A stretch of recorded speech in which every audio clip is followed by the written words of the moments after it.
Good evening, everyone. I'm Margaret Perot, the President and CEO of the Batavia Chamber of Commerce. I'm happy to be here on the second night of the Candidates Forum here at the City Council Chambers. As the pandemic continues to impact our business community, the Batavia Chamber is working hard to support our chamber members, our businesses, and our town. Through advocacy, education, and building a network of support, the Chamber promotes an environment for local businesses to survive and even thrive in this current economy. As an organization whose mission is to advocate for businesses and economic development, the Batavia Chamber has special interest in knowing what is going on in our government. The Batavia Chamber has 450 business members and approximately 1,500 representatives. More importantly, the Chamber is made up of citizens who live and work in this area. This is our home, and our members want to know who their elected officials are and what issues and where they stand on the issues that affect us all. The Batavia Chamber is pleased to co-sponsor this Candidates Forum with the League of Women Voters because we want to keep our community informed now, during the crisis, and for the future.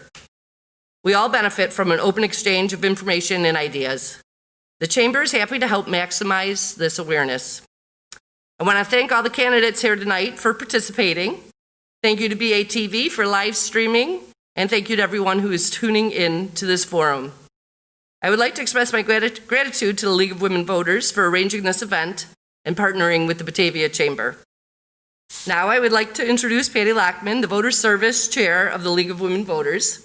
Patty is an active and valued member of the Batavia Chamber of Commerce and has worked diligently to bring this evening together. Patty will start this program tonight. Thanks, Patty. Thank you, Margaret. We are very pleased to be able to use the Batavia City Council chambers once again. And if you look around, if you can, with your BATV camera, you can see that there are very few of us here in this COVID encrusted, or I shouldn't say encrusted, COVID type room. So we are socially distanced and we are all wearing masks. As a result, we have no audience, but we have been able to solicit questions from the public using various methods, including our contacts with the public and through our websites. We have gotten questions from local community groups, churches, and people from the community that are very interested in what's going on. I am pleased to introduce my friend Barb Lamons from the Wheaton League of Women Voters, who will act as tonight's moderator. Here you go, Barb. Thanks, Patty. Thank you all. What I'd like to do is welcome you to the evening's candidate forums. Tonight we're going to have forums with the Keene County Auditor, the Kane County Clerk at 6 p.m., the 16th Judicial Circuit of Kane County at 7 p.m., and the Kane County Board Chair at 8 p.m., all of them sponsored by the Leagues of Central Kane County and the Batavia Chamber of Commerce. My name is Barb Lamons, a member of the League of Women Voters of Wheaton, and your moderator for this evening. I do live in DuPage County, so I will not be voting for any of the candidates participating in the forums this evening. The League of Women Voters is a nonpartisan organization that neither supports nor opposes candidates or parties for any office. The League is not affiliated with any political party. The League's purpose is to promote political responsibility through the informed and active participation of citizens in government and have civil discourse. If there is any controversy, our interest is to bring balance and fairness to the discussion and ensure that all parties are heard. Providing forums is a major mission of the League of Women Voters, so citizens can become better informed about the issues facing their community and to become better acquainted with the candidates running for office. At this time, I would ask those here in attendance to please turn off your cell phones and other electronic devices, and I would also ask you to refrain from applauding or in any ways demonstrating support or opposition to any candidate. As Patty said, questions for tonight's forums have been submitted in advance from various community groups and voters. Questions have been screened only for duplication, clarity, and appropriateness to the office being discussed. The candidates have agreed to abide by the rules set forth prior to this forum. They will each present a 2-minute introductory statement. The order is to be alphabetical. Then submitted questions will be asked, and each candidate will have 1 minute to respond in alternating order. Candidates will be informed if more time will be given to certain questions. Members of the league will act as timers, and I will enforce the time limits. Should a candidate exceed the time limit, I will ask him to finish their sentence and move on to the next candidate. I was a school teacher, so I'm pretty good at that. Closing statements will be 2 minutes. We will start the evening's forums with those seeking to be Kane County Auditor. Mr. Terry Hunt is here. Penny Wegman. Ms. Wegman has chosen not to participate this evening, so Mr. Hunt will be given 2 minutes to make a statement. Mr. Hunt. Well, thank you. Good evening. My name is Terry Hunt, and I'm the Kane County Auditor. I'd like to thank the League of Women Voters and the Batavia Chamber of Commerce for hosting this event. The County Auditor is the only elected official authorized to evaluate and conduct internal audits of the county's operations.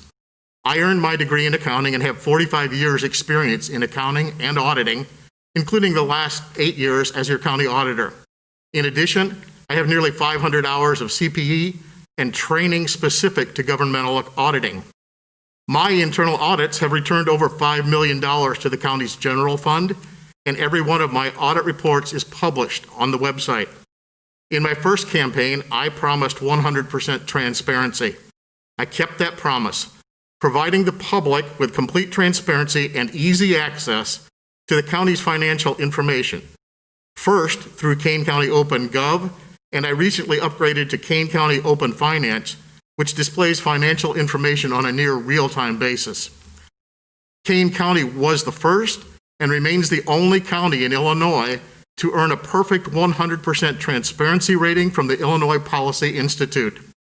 I'm proud to be part of the team, which includes David Rickard and Tom Hartwell, and has provided Kane County with proven leadership by maintaining a balanced budget without increasing the county's tax levy or borrowing for revenue shortfalls, refinancing general obligation bonds, saving taxpayers over $2 million in interest expense, reducing the previously existing bond indebtedness by almost $57 million over the 8 years we've served together, representing a 75% reduction, fully investing in our pension plan with an average funding level of 93.5% over the last 5 years.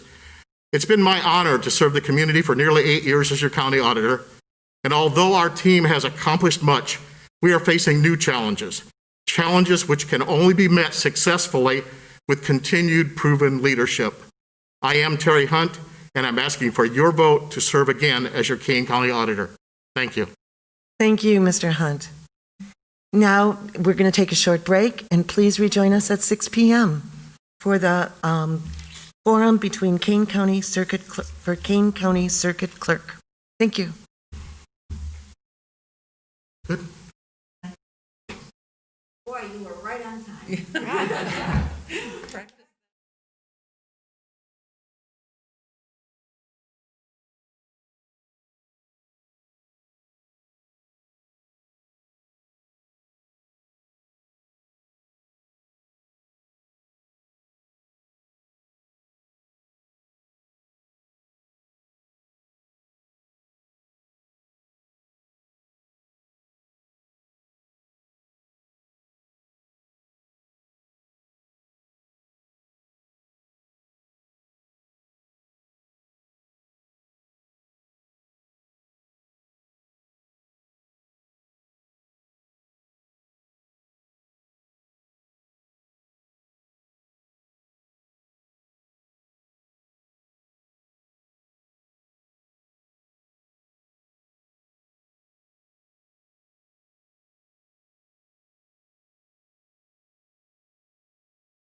Okay, Barb.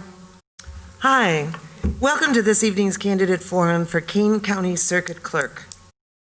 Sponsored by the League of Women of Central Kane County and the Batavia Chamber of Commerce.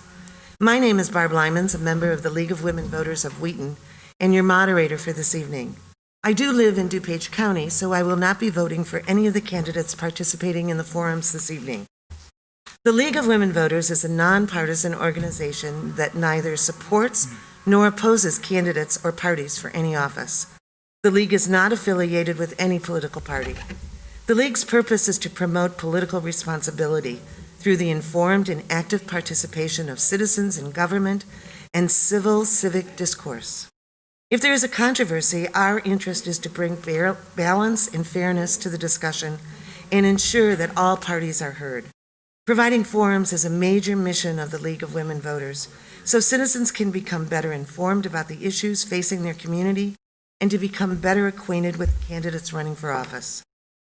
At this time, I would ask those here in attendance, please turn off your cell phones and other electronic devices.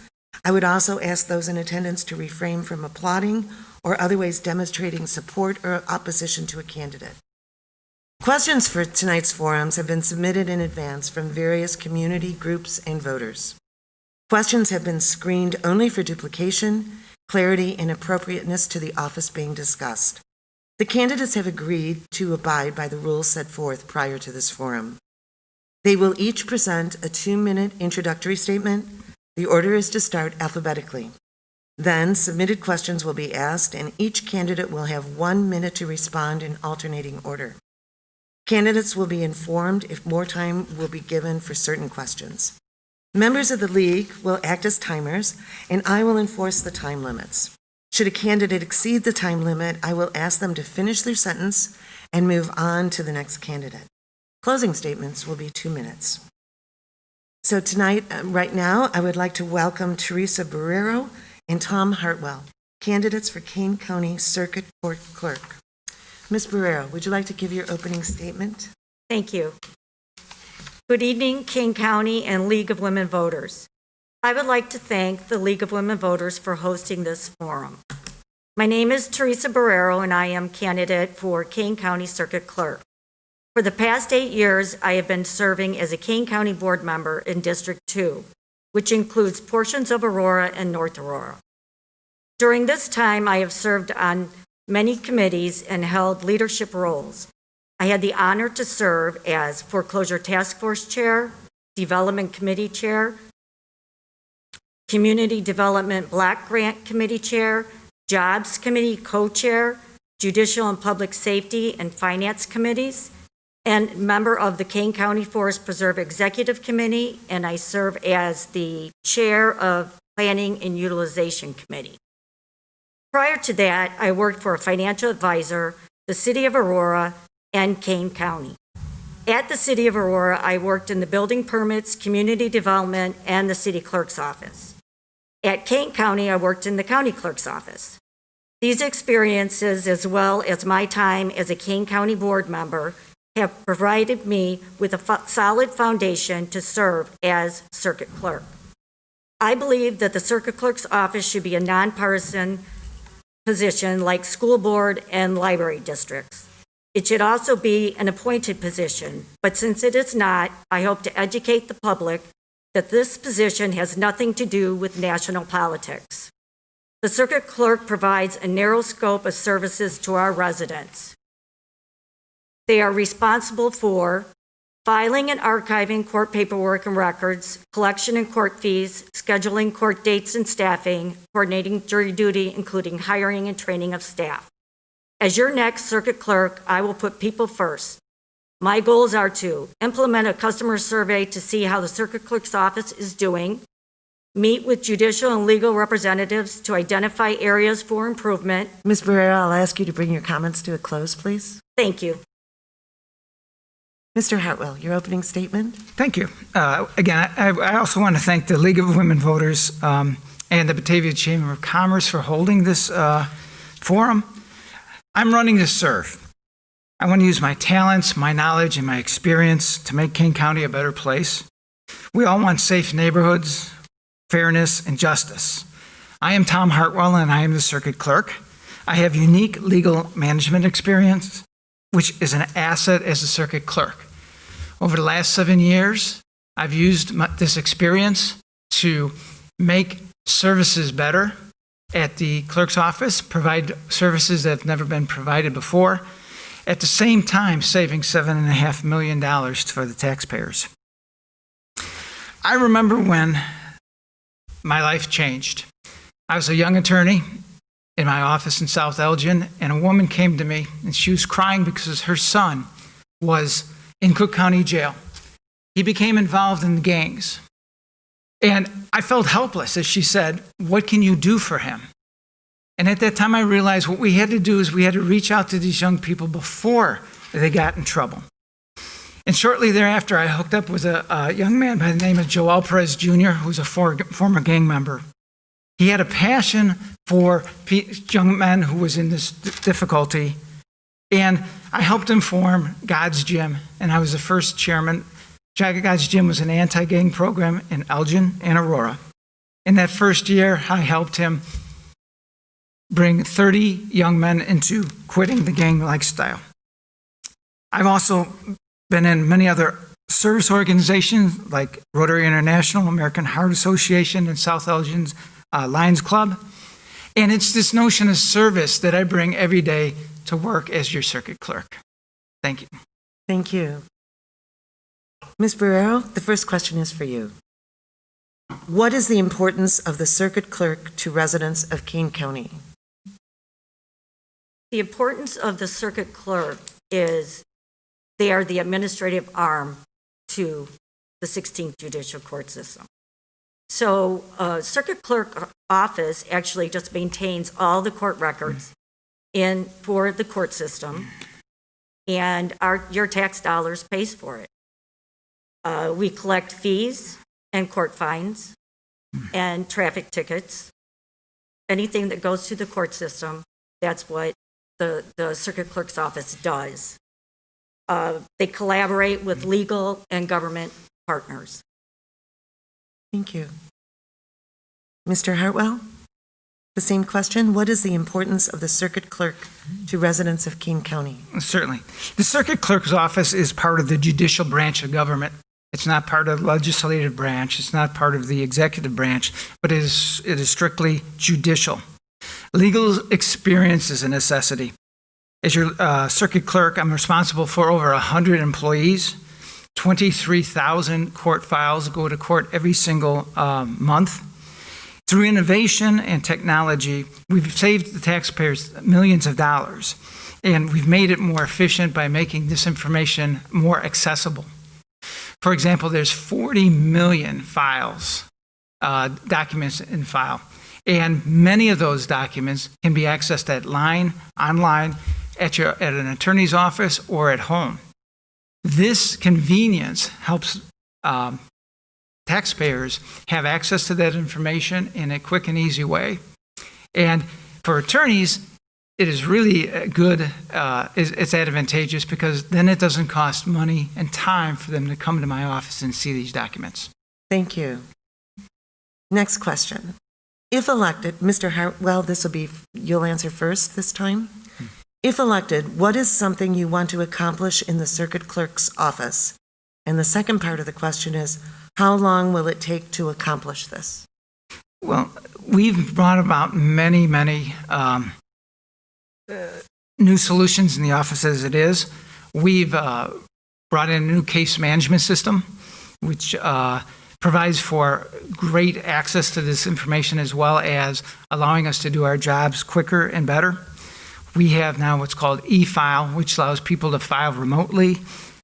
Research Illinois, which allows us to coordinate with other counties to get the information. We've gone fileless in our court system. And we're looking now to take the next step, which is to, within the office, institute a electronic system where we can monitor the activities of our employees so that we can better communicate with them, that we can find out where their strengths are and be able to use them, and also be able to find out where their weaknesses are so that we can train better. Ms. Barrero, the same question. If elected, what is something you want to accomplish in the circuit clerk's office? And the second part of the question is, how long would it take to accomplish this? Well, first, I would like to say that I will be the first one in and the first one out. The current circuit clerk has not been in the office on a regular basis, so it proves that to have a legal background, you do not need. This is an administrative role. So I will be the first one in and the last one out. I will do my job that the Kane County residents paid for with their taxes. I plan to have some in-house collections, which is a payback. We could create a payback process so that late fees are not going off to a third-party administrator, so they go to collections. I plan on doing some of that in office, but my main priority will be to go to work. Thank you. Ms. Barrero and Mr. Hartwell, next question. How do you balance security of your records while keeping the records accessible to the public? Ms. Barrero. How do we balance the security? Well, right now, they have established that through our IT. I have great faith in Roger Fonstock and our IT department. I do not have too much faith in the Tyler management system that we do have that did cost the county $6 million back in, $4 million back in 2014. We pay $2.2 million for every 5 years for maintenance. So there are some things that we do need to look at, and that is one of them. I don't have a lot of faith in the Tyler system, but I have faith in our IT department. Thank you. Mr. Hartwell, same question. Can you repeat the question so I make sure I get it? How do you balance security of your records while keeping the records accessible to the public? The security of the record is done through electronically. Of course, there's documents that are impounded, and those are held separately so that it cannot be accessed. Plus, we use multiple passwords and that information to take those records which are not supposed to be in public view, and then they're not. And then the rest is a matter of allowing the public to see what is available as it should be. And as far as, where I work and what I do, I'm accessible 24/7. There's been many times I've been called late at night, especially when situations come up. So being physically in the office doesn't mean I'm not at work. Thank you. Mr. Hartwell, this round will start with you. What is the biggest challenge facing the Kane County Circuit Clerk position? And the second part of the question is, how will you resolve it? So what's the biggest challenge and how will you resolve it? Currently, the largest challenge is what we face with the coronavirus situation. It's the safety of my employees. And we address it by using social distancing, having proper equipment that is there, and continually monitoring the situation. One of the challenges is people sometimes put their guard down. And we can encourage people that are away from their desk that they should have masks on and that they should protect themselves. Now, part of our responsibility is going to the courtrooms, and our Chief Judge Hull has done a very, very good job in those locations. But part of our responsibility is to watch the physical plant. As we're getting more and more people to come into court, we have to think about spacing. We have to think about rooms and places to put them. And we've been coordinating with the Chief Judge to be able to do that. Thank you. Ms. Barrero? Can you repeat the question? What is the biggest challenge facing the Kane County Circuit Clerk position? And the second part is, how will you resolve it?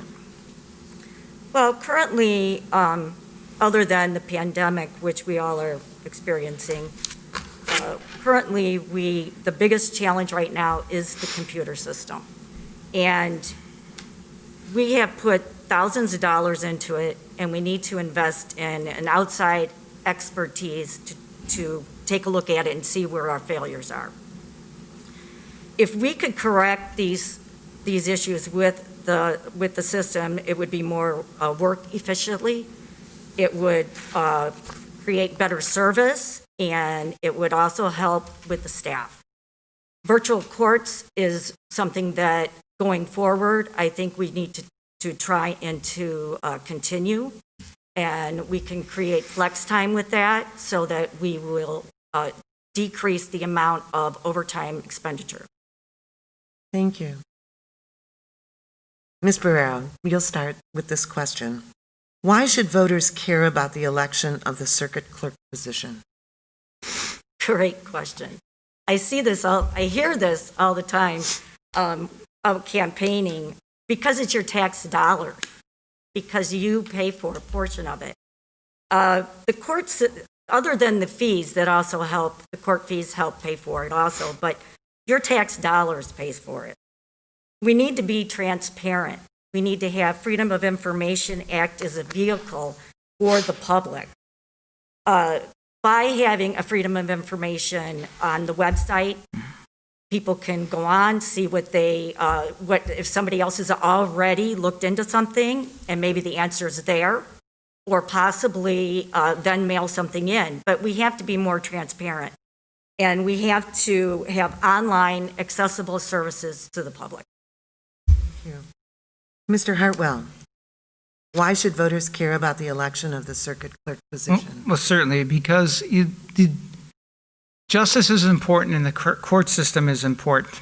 And one of the biggest problems we have is access to justice is so expensive. And that's why I'm proud of the fact that I and my staff have been able to save $7.5 million, because that makes that access even less expensive. The system that we have is a good system, and of course it's not perfect, but it's good, and I'll tell you how good it is. Number one, the state of Illinois decided to adopt that system from Tyler Technologies. The state, Cook County, which is the largest county in the state, are using Tyler Technologies as well. So this is something that we've paid a lot of money for, there's no doubt, but we've also gotten the benefit to the tune of $7.5 million. That means it's a pretty good system. As for access to documents, you come to my office, you'll get access to any document you need. Whatever's online is readily available. People don't have to come to the office to see what their court dates are. What's great is you don't even have to come to the office to schedule anymore. Those are things that you can do online. Thank you. Mr. Hartwell, you'll start with this question. How will the circuit clerk's office ensure those using e-file is user-friendly? Will you need to modernize current equipment? For e-file is not an issue of equipment. For attorneys, it is a system that is purchased by the state of Illinois and is operated by the state in order to have access to our local management system, which is called Odyssey. Now, what is important to us is that there's access for self-represented litigants in the courthouse or at the law library. And we've teamed up with and of course that's something that we can't do. We're not allowed to give legal advice, but we certainly are in supportive of people who come to our office or to the law library and get the information they need so that they can file the documents as they're looking to do. Thank you. Ms. Barrero, how will the circuit clerk's office ensure those using e-file is user-friendly? And will you need to modernize current equipment? Yes. E-filing is a great system. I hear a lot of negative and a lot of positive. I know that a lot of our systems do not, they're not cohesive with other systems. They're not the same that are being used in other counties. So there's a lot of things here that need to be a little tweaked, and we're working right now with our IT department and the Tyler management system. Now, the problem is my opponent keeps saying that he's saving $7 million, but in reality, that was money that's been cut from his budget by the county board. The county board has been cutting the budgets for the past, well, I've been on it 8 years. And I know that every year he's boasted 2 million, but in reality, those were the cuts that were already set by the county board. Thank you. Ms. Barrero, what plans do you have to ensure smooth data sharing with the stakeholders in Kane County criminal justice system? By explaining just what I've been talking about. We need to work with an outside organization or an outside to look at our system to see what works for the county. Currently, we have, I think there's 3 systems. We were told we were going live. Oh my gosh, they were going to go live back in 2017. That failed. So they were going to go live in 2020. No paper. That failed. The problem is that you have to have a system and that everybody can use that will work with the judges and the attorneys and the circuit clerk's office. And I'm sure this is something that can be easily handled, but the problem is it hasn't been. And I've had a lot of employees and constituents question the system and how much we've paid into it. Thank you. Mr. Hartwell, same question? Would you- Certainly. Odyssey is a special system, especially the way it was purchased in Kane County, because Odyssey is a system that is for the clerk, as well as the judiciary, as well as the public defender and the state's attorney. So those are all integrated right now with exactly the same system. We all are using the same system. So to go out and buy another system to integrate to that which is already integrated wouldn't be best use of our money. In fact, working together in cooperation saved the county $1 million, because if each of those judicial partners went out and bought a separate system, it would cost an additional $1 million. So there's an example of how, working together, we've been able to benefit the taxpayers with a better price and a better product. Thank you. Mr. Hartwell, how can you ensure the orders of protection for domestic violence victims are sent to local police as well? To ensure that is the responsibility of the sheriff to serve. It's not the responsibility of the clerk. But our current order of protection system does exactly that. It automatically sends by email any order of protection that is set out, and then the sheriff gets it instantaneous. And what happens is, many times before the victim even gets out of the building, the sheriff is able to serve the offender or alleged offender at home. So the system works very well right now in terms of speed. Thank you. Ms. Barrero, how can you ensure that orders of protection for domestic violence victims are sent to local police as well? Well, I agree that everything is pretty much in the system currently, and a paper copy does go or is faxed or what have you onto the sheriff's office. But when we used to have the GPS monitoring, it's something I fought very hard for on the county board, but we cut it due to finances. When we had the GPS program, not only was the police notified that this order of protection was served, but the victim would also be notified if the offender was anywhere near them. And unfortunately, we do not have that anymore. I know that the sheriff's office has implemented a portion of the GPS, but he has not been able to get the whole program up and going. Portion of it, yes, but not the whole thing. Thank you. Next question, Ms. Barrero. Please describe the tools available for the public's use through your office and your plans to build on them. The tools available For the public's use. for the public's use. Well, first of all, I like to reiterate that we need to invest in outside expertise. And by saying that, I did not say to get a whole new system. We need to work on the system that we've already paid for, that you've already paid for. And if doing that, we could also collect a portion of the $66 million in back collections that has not been collected.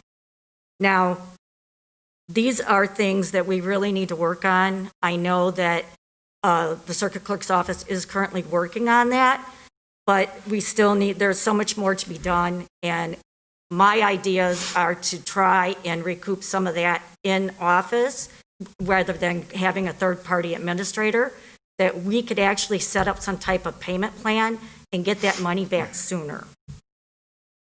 Thank you. Mr. Hartwell? Okay. Dealing with collections, first of all, it is not legal for the clerk to have collections. We receive receipts, that's true. But collections is in the purview of the state's attorney's office. They determine whether or not there's an outside collector or not.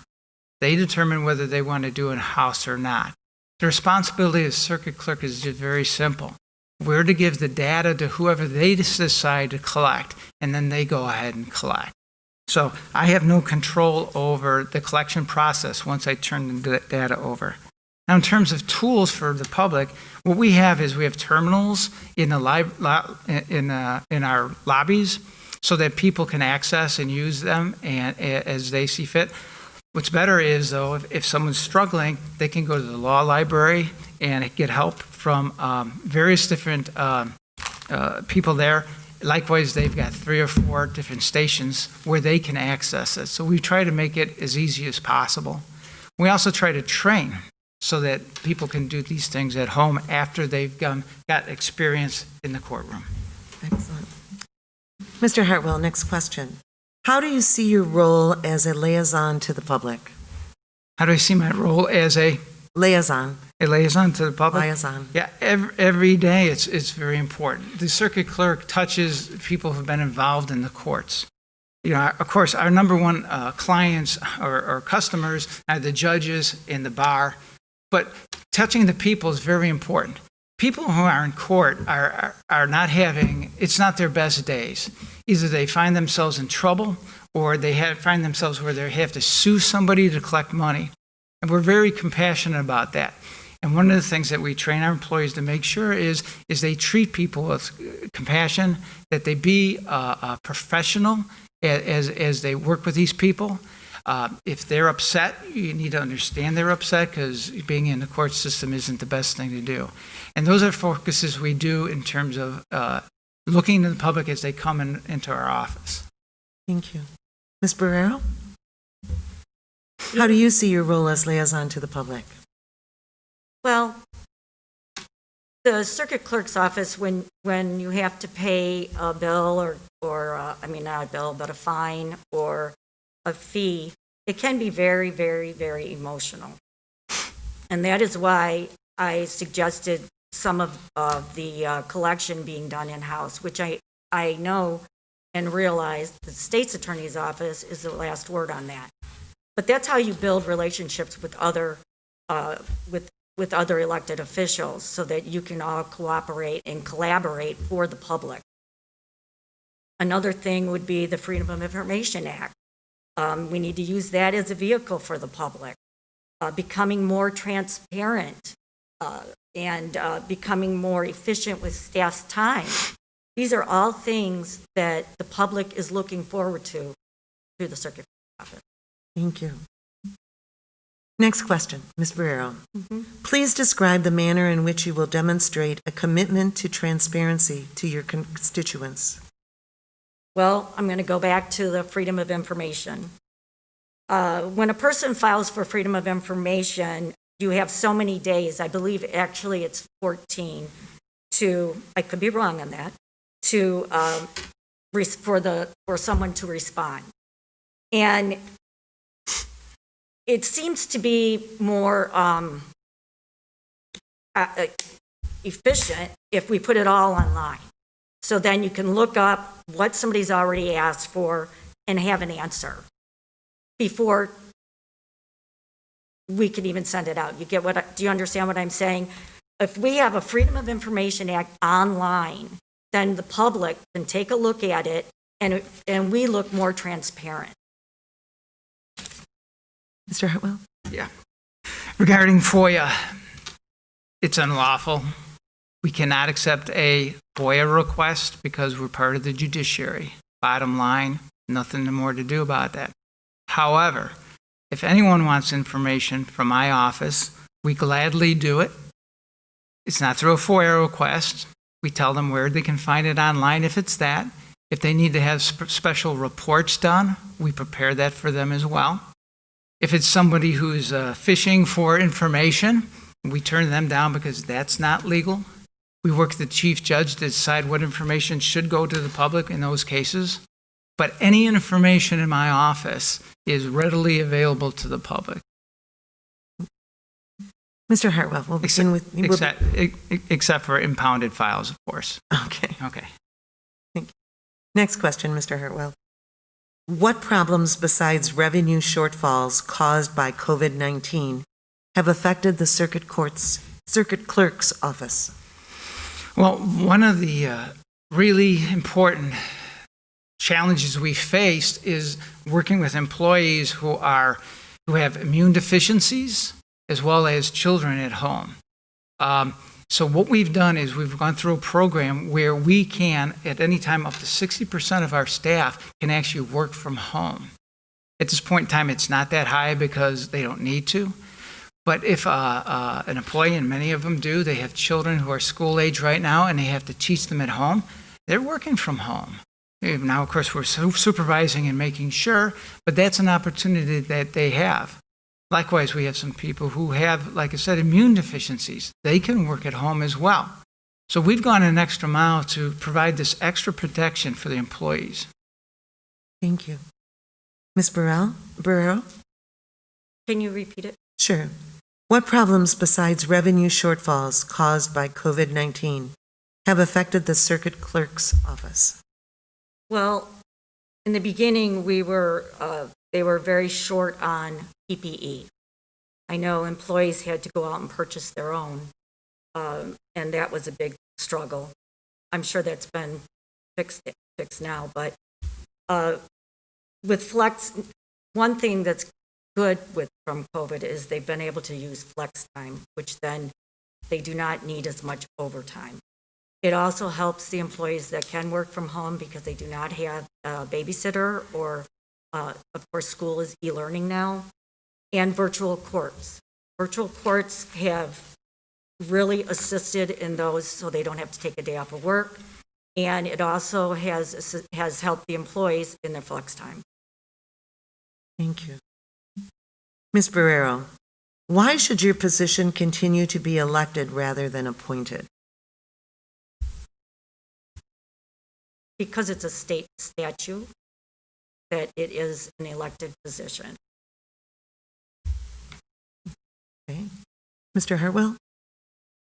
I think it's fine to give the people the choice. Let individuals, taxpayers, decide the job, the qualities, the efficiency of the current clerk in this case. But if there's not an incumbent running, it's good for the public to make a decision based on the credentials and the ability to get the job done.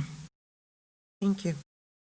The next several questions will help you perhaps go back and speak more in detail about things that you've already mentioned tonight. Mr. Hartwell, what is needed to improve the functioning of the circuit clerk's office? Well, one of the things that is always in change is because we do get new employees. And doing training, especially as they're coming in, we're finding new ways to be more efficient with the time. For example, when I first took office in 2012, it was taking 2 years before a clerk could learn the basic materials just to get into the courtroom. And it's very, very complex, so I'm not putting that down. But we've instituted new training so that process is faster, so that some clerks are actually getting into the courtroom pretty close after a year. And that is one of the functions that, one of the things that we look to do is we want our employees to be most productive as possible. And that way, they can produce and do the things that they need to do. Thank you. Ms. Barrero, same question. What is needed to improve the functioning of the circuit clerk's office? Well, they need a leader. They need somebody with administrative experience. They need someone that knows the importance with training staff, and how important the staff's time is. And those are all issues that I know that I have experience in and could assist the circuit clerk office with. Another thing is flex time. The employees should be able to utilize flex time, which would help with the budget and also would assist them in training, possibly outside of the office. Thank you. Ms. Barrero, please describe your priorities for the circuit clerk's office. My priorities, time commitment, social equity program. State's Attorney's Office could assist us with some social equity challenges that all government offices have. We could assist folks with programs so that in order to pay back their debt, we could assist folks with programs, the court-assigned programs. We could have the in-house collection of certain fees. These are all things that are very important to me going forward. I know that being on the county board, I've listened to reports. That's all we've gotten is report.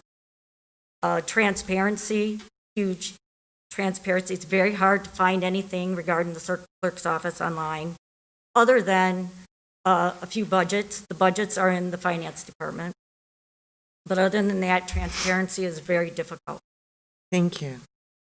Mr. Hartwell, please describe your priorities for the circuit clerk's office. Yeah, we've talked about many things, but something that's very, very important is cooperation, working with our judicial partners in order to get things done, and finding win-win situations. And in order to do that, experience really matters. As an attorney, I know what my judicial partners are doing and thinking. I've been there for going on 8 years now. And what we can do is we can offer suggestions to make our office better as well as the judicial partners. And that way, this cooperation is a win-win and improves both. Also, productivity is very important. I have an MBA. I have a Master's in Business degree. And because of that, I know how to manage. I know how to have people put in places where they're productive. We have training. The productivity of my office has been skyrocketing. We started with 125 employees, and now we're getting the same amount of work done, if not more, with just over 100. Thank you. Mr. Hartwell, what do you think are the most important qualifications for the position of circuit clerk? I think the most important qualifications are just what I mentioned. Number one is having a legal background. There's a lot of nuances that go on. There's 23 different case types alone to understand when documents are filed. There's many statutes that are being passed all the time that have changes that we have to be able to say, okay, that's going to affect our fees, or this is how we operate the court. Having that legal background is very, very useful in terms of working in the office and understanding what to do.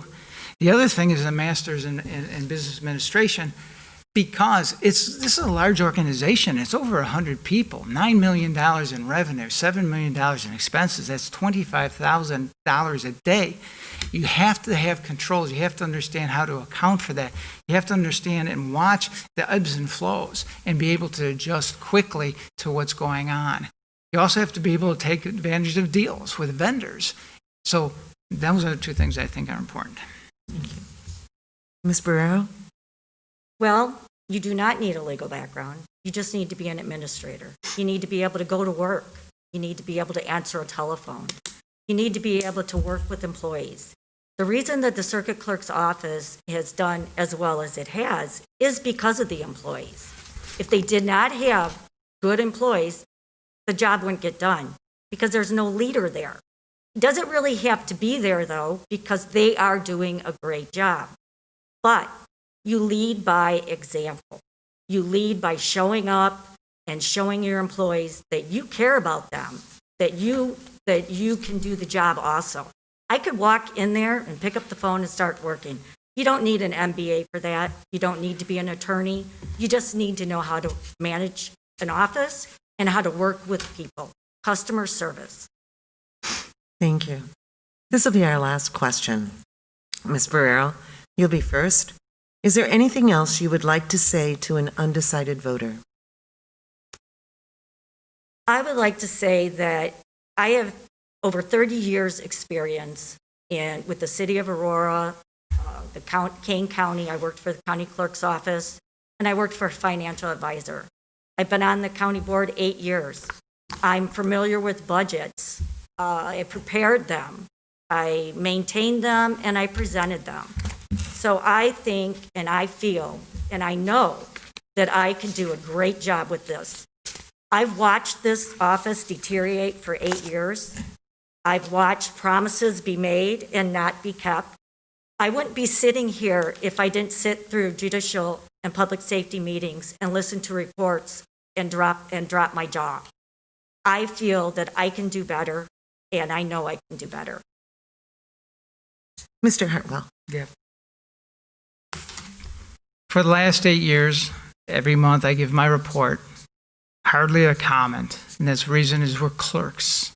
We're scorekeepers. We're there to do a job. The judges, the state's attorney, the public defender, those are all the sexy jobs that people like. We just keep the record and we do it and we've done it well. I'd love to be able to go to a counter and serve a customer, but I can't. It violates the union contract. That's called union work. It's for my union employees to do, not for management. So I'm limited in the things that I can do that is seen. But nevertheless, our experience, and I agree with one thing, it is I do have great employees. And I got great employees because I selected them. I have great employees because I've trained them. I've got great employees because I've allowed them to use their talents to be better. And that's what I'm proud of, my employees. It's now time for closing statements. Ms. Barrero. Thank you. I would like to thank the League of Women Voters for sponsoring this forum. Through the efforts of organizations like the League of Women Voters, voters are better informed. Forums provide the opportunity to discuss issues resulting in better government. As a lifelong resident of Kane County, I am vested in the well-being of the county. I have demonstrated this commitment through my community involvement for the past 30 years. As a Kane County board member, I have served as an advocate for important issues and have earned the respect of my colleagues. Before my time on the county board, I worked for the Kane clerk's office and the city of Aurora, and in the private sector for a financial advisor. I have experience in office management, customer service, administrative duties, use of technology, and working with people. I am looking forward to using my experience in a new role and to serve the residents of Kane County in a new capacity. I feel that I am well suited to serve as your next circuit clerk. I am committed to serving as a full-time circuit clerk and making that my priority in order to help move the office to a higher level of performance. I will bring new energy to the office. I have proven that I work well with others. The circuit clerk is accountable to the voters of Kane County. As circuit clerk, I will be transparent, innovative, and customer service driven. I am asking for your support to be the next circuit clerk of Kane County. Mr. Hartwell. Thank you. Everyone wants Kane County to be a better place. I do too. And that's why I'm seeking re-election. We want safe neighborhoods, fairness, and justice. The purpose of our judicial system is to do just that, to separate from society those who are dangerous, to resolve disputes between people, and to protect the rights of victims. For 35 years, I've dedicated myself to these lofty goals, professionally as an attorney and as the clerk of the circuit court. I've also done it personally as a volunteer for many volunteer organizations. As circuit clerk, I've established dozens of excellent initiatives that have both improved the service and reduced the cost. I took the trust of the voters they put in me and provided excellent service and had cost efficiencies so that access to justice is more affordable to all. I ask that the voters consider my qualifications, that I am an attorney, that I have an MBA, I work full-time as a circuit clerk. I may not sit in the office, but just like the captain of a great ship doesn't always stand at the steering wheel, I am always thinking about how to make this office better. We would not have the efficiencies, we would not have these new programs, we would have not all these solutions if it weren't for the thoughtful process of getting those applied. And also, looking at the bottom line budget. If you don't make access to justice more efficient monetarily, that is justice denied. And we've done that by lowering the cost at our office. So I appreciate the time that the League of Women Voters have given us and the Chamber of Commerce as well. And I want to thank you. Our time is up for this forum, and on behalf of everyone here and watching virtually, I would like to thank you for your participation in tonight's forum. I would also like to thank the Batavia Chamber and Batavia Public Access for their support in bringing this evening's forum to you. The League and Chamber appreciate your participation, whether you're a candidate or those who are viewing. The candidates have done their job and shown their commitment by being here to share their views tonight. Now, we as voters and viewers, it's time for us to continue to be informed, talk to our neighbors, and go vote. You have choices on how to vote November 3rd, for the November 3rd election, either by mail, at an early voting location, or at your polling place on Election Day. To register to vote, confirm your registration, find early polling locations, or request a vote by mail, visit kanecountyclerk.org/elections. Thank you. Thank you. Thank you. We'll resume our forums at 7 o'clock. Thank you.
Welcome to this evening's candidate forum for 16th Judicial Circuit of Keene County, sponsored by the Leagues of Central Kane County and Batavia Chamber of Commerce. My name is Barb Lymans, a member of the League of Women Voters of Wheaton, and your moderator for this evening. I do live in DuPage County, so I will not be voting for any of the candidates participating in the forums this evening. The League of Women Voters is a nonpartisan organization that neither supports nor opposes candidates or parties for any office. The League's purpose is to promote political responsibility through the informed and active participation of citizens in government and civic discourse. If there is a controversy, our interest is to bring balance and fairness to the discussion and ensure that all parties are heard. Providing forums is a major mission of the League of Women Voters, so citizens can become better informed about the issues facing their community and to become better acquainted with the candidates running for office. At this time, I would like to ask those here in attendance, please turn off your cell phones and other electronic devices. I would also ask that you refrain from applauding or other ways demonstrating support or opposition of a candidate. Questions for tonight's forums have been submitted in advance from various community groups and voters. Questions have been screened only for duplication, clarity, and appropriateness to the office being discussed. The candidates have agreed to abide by the rules set forth prior to this forum. They will each present a 2-minute introductory statement. Then the order is to start alphabetically. Then submitted questions will be asked, and each candidate will have 1 minute to respond in alternating order. Candidates will be informed if more time will be given to certain questions. Members of the League will act as timers, and I will enforce the time limits. Should a candidate exceed the time limit, I will ask them to finish their sentence and move on to the next candidate. Closing statements will be 2 minutes. We'll start this forum by introducing the candidates for Judge for 16th Judicial Circuit, Elizabeth Flood and Brittany Pedersen. Ms. Flood, it's time for your opening statement. Thank you. You have the decision of hiring a circuit court judge when you cast your vote this election. Judges have great power and authority over people's lives and make important decisions every day. When considering a candidate, you should look at that candidate's experience on the job. I have been an associate judge for 7 years and a circuit judge for 1 year. My opponent has no experience as a judge. You should look at an applicant's ratings for this job by an independent group, in this case, the Bar Association. I was rated qualified for this position by 97.87% of our peers, and I am one of the highest rated judges in Kane County in the areas of integrity, impartiality, legal ability, temperament, court management, and sensitivity to diversity. My opponent was rated qualified by only 50% of our peers. You should also consider a candidate's qualifications. I have been an attorney practicing in Kane County for 25 years. Before I became a judge, I worked with the state's attorney's office for 17 years. I have prosecuted and defended cases in state, federal, and appellate courts. In total, I have spent 10 years in criminal courtrooms, 10 years in civil, and 5 in family courtroom. When considering a candidate, you should consider their references. When a circuit judge retired, the Illinois Supreme Court unanimously chose me for this position. I am also endorsed by many leaders in our community in both political parties. My opponent has no endorsements currently listed on her website. For a position of public trust such as this, you should consider a candidate's criminal history. I have no criminal history. My opponent has been arrested twice for DUI, once in 2003 and once in 2016. In both cases, she pled guilty to reckless driving, and she was just released from supervision on the second case in 2018. Based on experience, qualifications, and demonstrated ability, your choice is clear. Choose wisely. Ms. Pedersen. Thank you. Good evening, and thank you to the League of Women Voters for the Central Kane County chapter for organizing this forum and inviting me. My name is Brittany Pedersen, and I'm running to be Kane County's next elected circuit court judge. I'm a mother, a lawyer, a businesswoman, and a community advocate. However, those 4 labels do not even scratch the surface as to my qualifications, abilities, and strengths to be your choice for your next judicial officer. I was born and raised in Elgin, Illinois. I'm the daughter of an African-American mother who was raised in Jim Crow-era South Carolina and an immigrant father from Denmark. I'm a single working mother to 2.5-year-old girl twins. While balancing responsibilities of home and work, I am the managing partner of a prominent law firm based in Aurora and Elgin. As a former Kane County public defender and as a private attorney, I have represented and fought for the residents of this county and all surrounding counties as they navigate through the life-altering cases in family court, civil court, and criminal court. I have represented their interests and fought to defend their constitutional and legal rights, and in many cases, their freedom. I deeply believe, and my legal practice is a testament to the premise that all people, regardless of race, economic status, gender, sexual orientation, or ability, should have equal access to the laws that govern and protect us. I've often been asked, why do I want to be a judge? And the answer is clear. I love this country and the constitutional rights and freedoms for which our democracy is built upon. I know our democracy has its flaws and its inequalities are often glaring. However, our democracy relies on our courts to be the mechanisms of change to uphold our rights and our laws. It is my goal and I aim to diligently work to achieve our true potential as a fair and equal just society for my children, your children, and for you. As a child, my father always told me that if you want to change the world, then you have to find out what you love and make that change from within that institution and not sit on the sideline. And that is what I intend to do. Thank you. Ms. Flood, the first question is thus. In the area of hate crimes, what are some of the issues in balancing free speech rights against the need to control offensive activity? Sure. So the Constitution upholds our right to free speech, and that is one of the foundations of our society, but it has limits. And we all recognize that at times when speech becomes violent or could incite violence, that is the limit on free speech. So hate speech is an outgrowth of the recognition that some speech is going to incite violence because of the nature of its impact on other people, because of their race, because of their gender, because of other characteristics that other people may have in the past been prejudiced against, that certain speech is going to incite violence. That is the line at which hate speech becomes less about freedom of speech and becomes a crime. Thank you. Ms. Pedersen, the same question. Can you repeat the question, please? Sure. In the area of hate crimes, what are some of the issues in balancing free speech rights against the need to control offensive activity? Yes, thank you. Hate speech is absolutely uncalled for, and it is part of the problem when we look at our racial problems in this country and our racial inequalities. We have a country that is based on systematic racism, and we must fight to end all of the barriers and all of the paths to that institutionalized racism.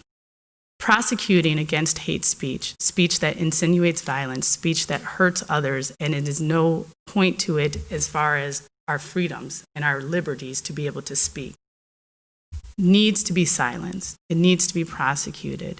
And in those cases where these hate crimes are occurring, it is on the onus of our state's attorneys and our federal government to prosecute these crimes.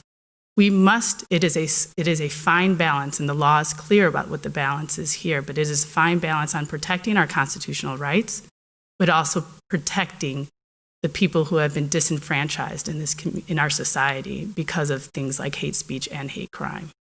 Thank you. Ms. Pedersen, do you believe the composition of juries adequately and fairly reflects society at large? Why or why not? And if not, what can we do to change this?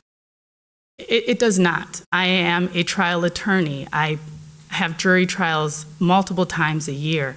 And I can tell you that here in Kane County, it is very difficult for me to get members on a jury, not just on the 12-person jury, but in the panels of 50 to 75 people to pick from that are African American or Hispanic, that are younger compared to older. Our juries are supposed to be reflective of our population. from gender to age to race. The barriers of why that is a bit of the process of how jurors are selected.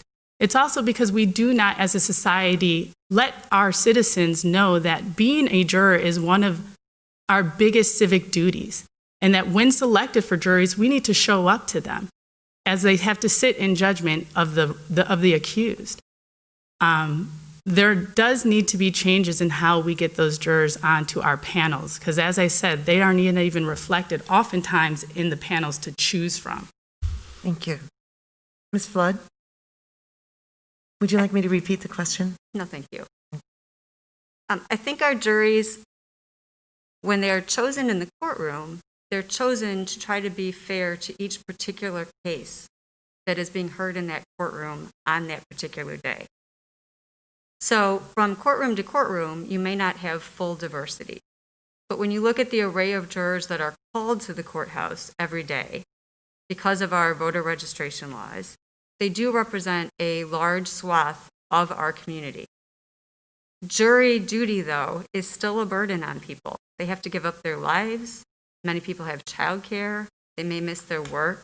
And so the people who call to be excused or wish to be excused from jury service do tend to be younger and people who are of working age and have childcare.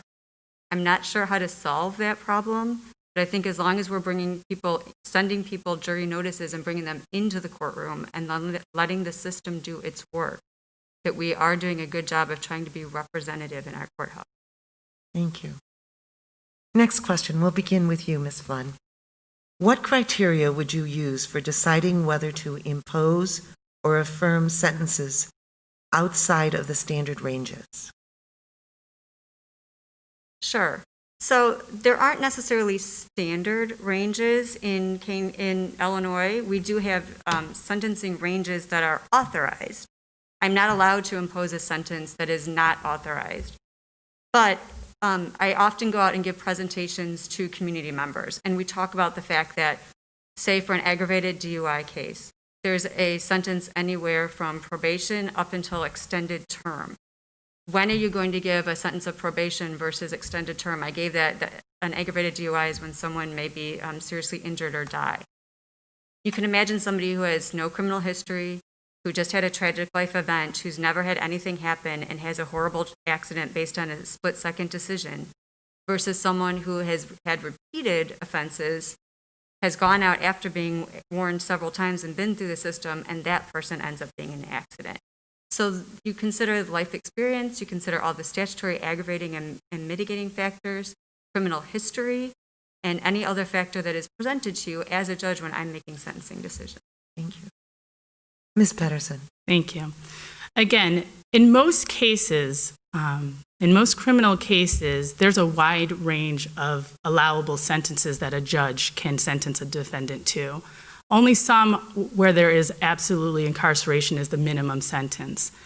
And as Judge Flood did say, we do need to look at each individual person and each individual circumstance in each individual case. Not just their background, but also not just their criminal background, but also where they're from. What are the reasons that they are in front of us? What are the reasons that possibly got that person to that scenario? But we also have to look at the victims if there are victims in the case, because the balance that we need to find here is justice when we're looking for sentences. Justice that not only protect the community, but also justice that the sentence actually fits the crime. And that balance and that understanding is something that I fight for and do every day. And that is what my job entails, and will do so on the bench as well. Thank you. Next question. Ms. Pedersen, what factors are considered in granting and setting bail amounts for defendants? What do you believe is the primary consideration? I believe that the primary consideration is criminal history and the crime that the accused is standing in front of the judge at the time. Now, Kane County has enacted some bail reform in recent time, and they look into other factors, for example, somebody's failure to appear in prior court dates. There are factors into whether or not their criminal history comes into play. But far too often what's not looked at is somebody's job at the time, whether or not they're employed at the time, whether or not their criminal history is recent or old, whether or not they have means to be able to post bond, which is not always known at a bond hearing within 24 hours of an arrest. These factors are not taken into play often at the initial bail hearing and are often taken into play at a bond reduction hearing that happens normally about 2 weeks later when people's bonds are reduced from the original bond amount. So we still have a ways to go with bail reform at the bond call. Thank you. Ms. Flood? So I've been a judge covering bond call for the last 8 years, and before that I worked in it as a prosecutor. The two major factors when considering whether to impose bond on a defendant is protecting the public and ensuring that person's appearance in court. Those are the only two things that we are supposed to consider as a judge. In order to do that, you do look at several factors. You look at their ties to the community, you look at their job status, you look at their prior history of whether they appeared in court or what types of cases they've been charged with, what their sentences have been. And I'm not sure when Ms. Pedersen was last in bond call, but part of bond reform is that we do actually get a report on each and every defendant from court services now, giving us information on all of those factors before we set bond on people. So we know not only what they're charged with, the facts of the case that they're charged with, but we also have an idea of their criminal history, their current status. We have public defenders there who tell us about their job history, their ties to the community, and their family. And the judges consider all of those factors before deciding whether to keep someone in jail where they might lose their job or to allow them to be free while still considering protecting the public. Thank you. Ms. Flood, violent crime, particularly youth violence, is perceived to be at a crisis level by many experts today. What, if any, do you believe is the appropriate role for the judiciary in addressing this perceived crisis? Sure. So we do a couple different things with the judiciary on juvenile crime. One of the first things that we do is we actually try to go out in the community to prevent juvenile crime. Myself and several other judges speak at middle schools on internet safety and the responsible use of social media to try to prevent kids from getting charged with things like sexting and sending child pornography by sending out naked pictures of themselves or friends. We also go to the high schools and talk to them about drinking and driving and drug use to try to prevent them from getting in trouble with the law. Once the juveniles are in our system, we try to make sure that we are treating them as individuals, sending them to diversion before they are sent to jail or keeping them incarcerated, trying to make sure that they get treatment, trying to make sure that we're putting them on a path so that they're going to lead productive lives instead of ending back in the court system.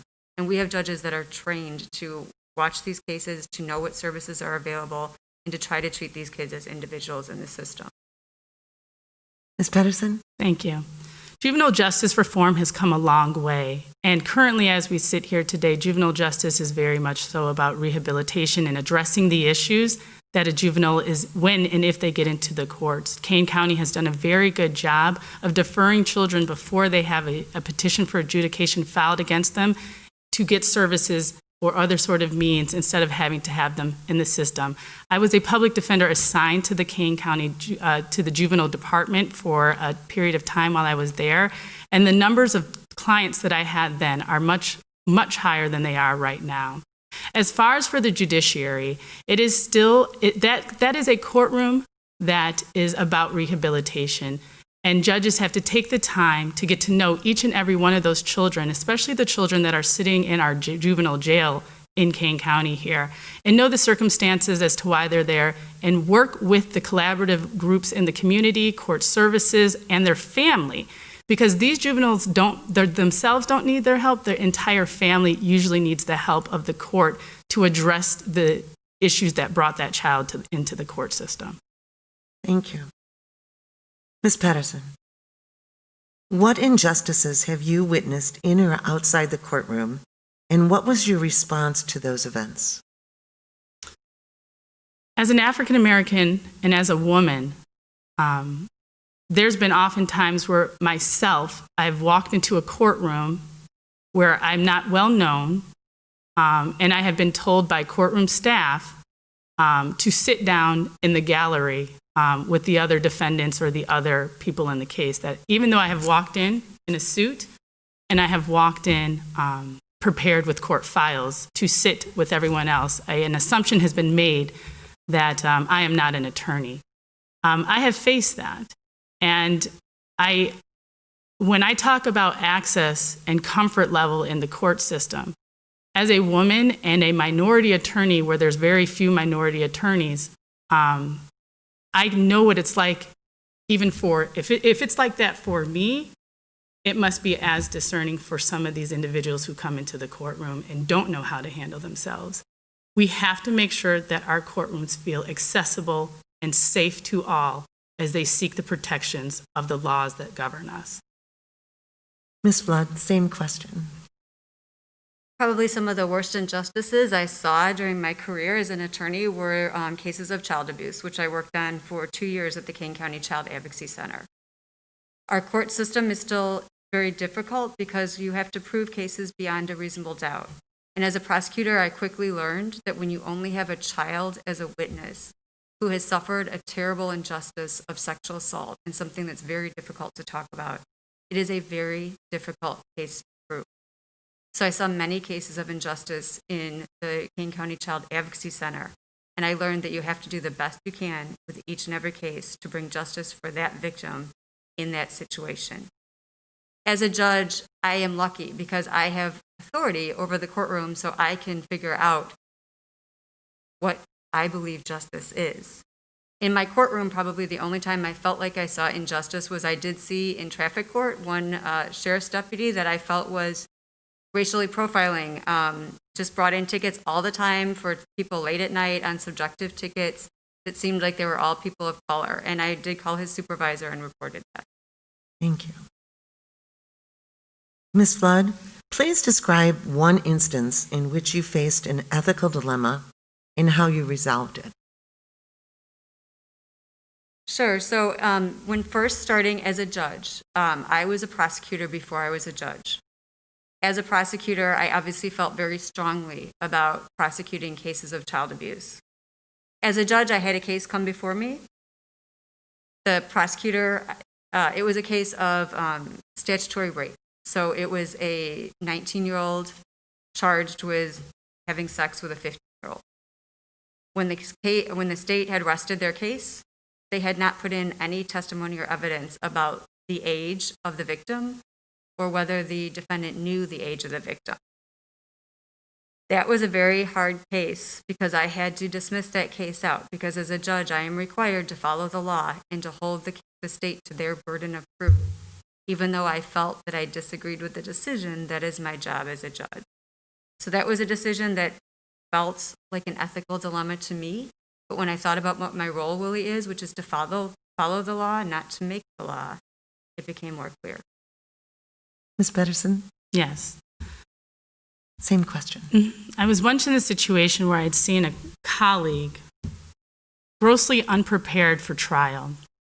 And it was a trial where the client's life was on the line, their freedom was on the line. And I knew that this person was unprepared, that they were not ready to proceed with this trial. And I do believe strongly that everybody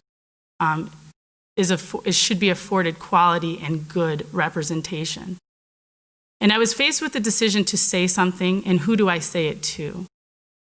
Do I say it to the client, to the defendant? Do I say it to the judge? Do I say it to that person's boss? Who is it that I should report this to? Or do I even report this to the governing board of the ARDC? And I remember being very torn in that decision, but ultimately rising above and realizing that in my convictions, that client's and that person's life was more important than the relationship that I had with the person that I knew was another attorney. And I did report that incident right then and there to the judge as well as to that person's boss. And thankfully, the trial was able to be continued. Thank you. Ms. Pedersen, are there any specific types of cases in which you would find it necessary to disqualify yourself? No, but I will say that understanding our own biases, and as a judge, we are to recuse ourselves when we believe that there's any appearance of impropriety or a bias. And it is important as a person, but even more important as a judge, to understand what might be your biases, be they implicit bias or be them other biases. And right now, that there is nothing that I believe that I cannot be in front of at all. But if a case was to come in front of me and I had that doubt, or I believe that that bias may exist, at that point, I think that the proper thing would be to recuse, because this is not about me and my case, because it's not my case. It is that defendant, it is that litigant's case. And they will be assigned another fine judge or another judge in the county. But as we sit here today, there's not any sort of case that I feel uncomfortable or in a position where I would be biased. Ms. Flood? There's not a subject matter that I haven't dealt with as an attorney or as a judge that I have felt that I could not hear. I'm very lucky that I have not had personal tragedy or personal experience with some of the types of cases that we hear in court. I will say that as a judge, I've currently been sitting in family court. I've been in divorce court the last 5 years. There have been just a few cases where I've recused myself based on the litigants. If somebody comes before you that you know, that you even know peripherally, if it's a parent at your kid's school, if it's a neighbor or a friend or someone that you don't feel that you would be able to look them in the eye when making a decision on their kids or their finances, or you feel like you would think about how they would feel about it, in those cases, I have recused myself. Ms. Flood, how do you deal with difficult people, including peers, lawyers, clients, or litigants? So like I said, I've been in divorce court the last 5 years, so I have a lot of training in this. It was interesting when I was applying to be an associate judge. There were not a lot of female judges, even at the time that I was applying. And one of the questions I was asked was whether I would be able to handle a courtroom. I expect that I was asked that question in part because of the way I look, because I'm a fairly petite, at that time, younger female. I don't think a lot of the males were asked that. But I have found that it's fairly simple by actually, frankly, using some of the same techniques that I use on my children and perhaps should use better at home. I basically just tell people to remember where they are, that they're in a courtroom. If I have to, I give them a timeout and tell them they need to sit down. I tell them if they can't control their behavior, that we'll have to continue the case to another day. But what I've truly found is that so many people in front of me are emotional and upset, and they take it out on the system or on me when it's really about something else. And looking them in the eye, listening to them, and letting them know that you're hearing them and treating them with respect really goes a long way into controlling a lot of difficult personalities. Ms. Pedersen? If somebody is in the court system, there's only two reasons why they're there that's a positive thing, and that's for marriages and adoptions. Everything else is because something is going wrong in somebody's life. We have a lot of people who are suffering from addictions and from mental illness and are going through hardships. I represent those people. I know how hard it is for them. And I know that most people just want to be heard. They just want to know, to know that somebody is hearing their side of the story. As a judge, I will give people that forum when I can and when appropriate. You will be heard in my courtroom. Your side of the story will come out to light in the appropriate setting when it's supposed to be in the appropriate setting when it should. But we do have to have control over our courtrooms. And sometimes, and I've had those clients who are just very unruly and who cannot be settled down. I've had clients severely in a schizophrenic state. And at those times, for the safety of that client and for the safety of the courtroom, sometimes those people need to be removed. But they will come back and they will get their time when they're able to at the right time. Thank you. Ms. Pedersen, how would you deal with a pro se party appearing in your court? I think that it is very important that, again, people have access to the courts. And sometimes having access to the courts does not mean that you have the funds to have access to an attorney. It's only in criminal courts that you are abided the right to have an attorney, and a free attorney would be appointed to you or a public defender. But in family law court and in civil court, where you might be dealing with debt collectors or trying to deal with a car accident or, of course, the custody of your child, you may not have the means to have an attorney. I think it is imperative of judges to inform pro se defendants about the resources that are available to them in the community. You're not allowed to give legal advice, but you are allowed to point them in directions where they can get help or where they could have fee waivers for filing fees and things of that sort. I think that pro se defendants should be apprised of the law and understand the rules and regulations in the court, the local court rules, as well as, as best you can, the rules in that courtroom. And it is the judge's responsibility to tell them that at the start of a hearing. Ms. Flood? I deal with pro se litigants each and every day, and I have been for the last 8 years. And I started in traffic court, and almost everyone represents themselves in traffic court. I think the most important thing that a judge can do for someone who's representing themselves is to make sure that they just understand where they're at in the system, what the procedure is, and to help them through it as best as we can. Again, we can't give legal advice, but we can ask people questions. We can let them know what the next step is. We can tell them where to find the forms. I can send them to the law library. I can give them information about low-cost legal services. And I have and do almost every week write up judgments for pro se litigants when they really have an agreement and they don't have no idea how to write it up. I will walk them through it. I will write it down for them, and I will make sure that their case is concluded in a timely manner so that they can get on with their life. Thank you. Ms. Flood, what are the issues regarding alternative sentences for nonviolent offenders? What are the what? What are the issues regarding alternative sentences for nonviolent offenders? Sure. So the issues for the court system are how to get someone through the system in a way that they're not going to return. So one of the ways that the legal system has grown and learned and probably become more enlightened, even since I started in it, was realizing that locking people up and sending them to prison is not the best way to make sure that they're not going to commit a crime again. So the judicial system has started expanding into treatment courts, substance abuse courts, mental health courts, veterans courts, to try to make sure that people get the services they need. Some of the issues that are surrounding that are just the fact that it takes a lot more time and resources in the court system to hold someone's hand through treatment, a lot more court dates, a lot more personnel involved, not necessarily more taxpayer dollar, but just more time and attention from the court system rather than just sentencing someone and sending them to DOC. But luckily, we have learned that that is a better process and keeps people from coming back in front of us. Ms. Pedersen? When we see nonviolent offenders coming into the court system over and over again, it is absolutely because there's probably something that needs to be identified.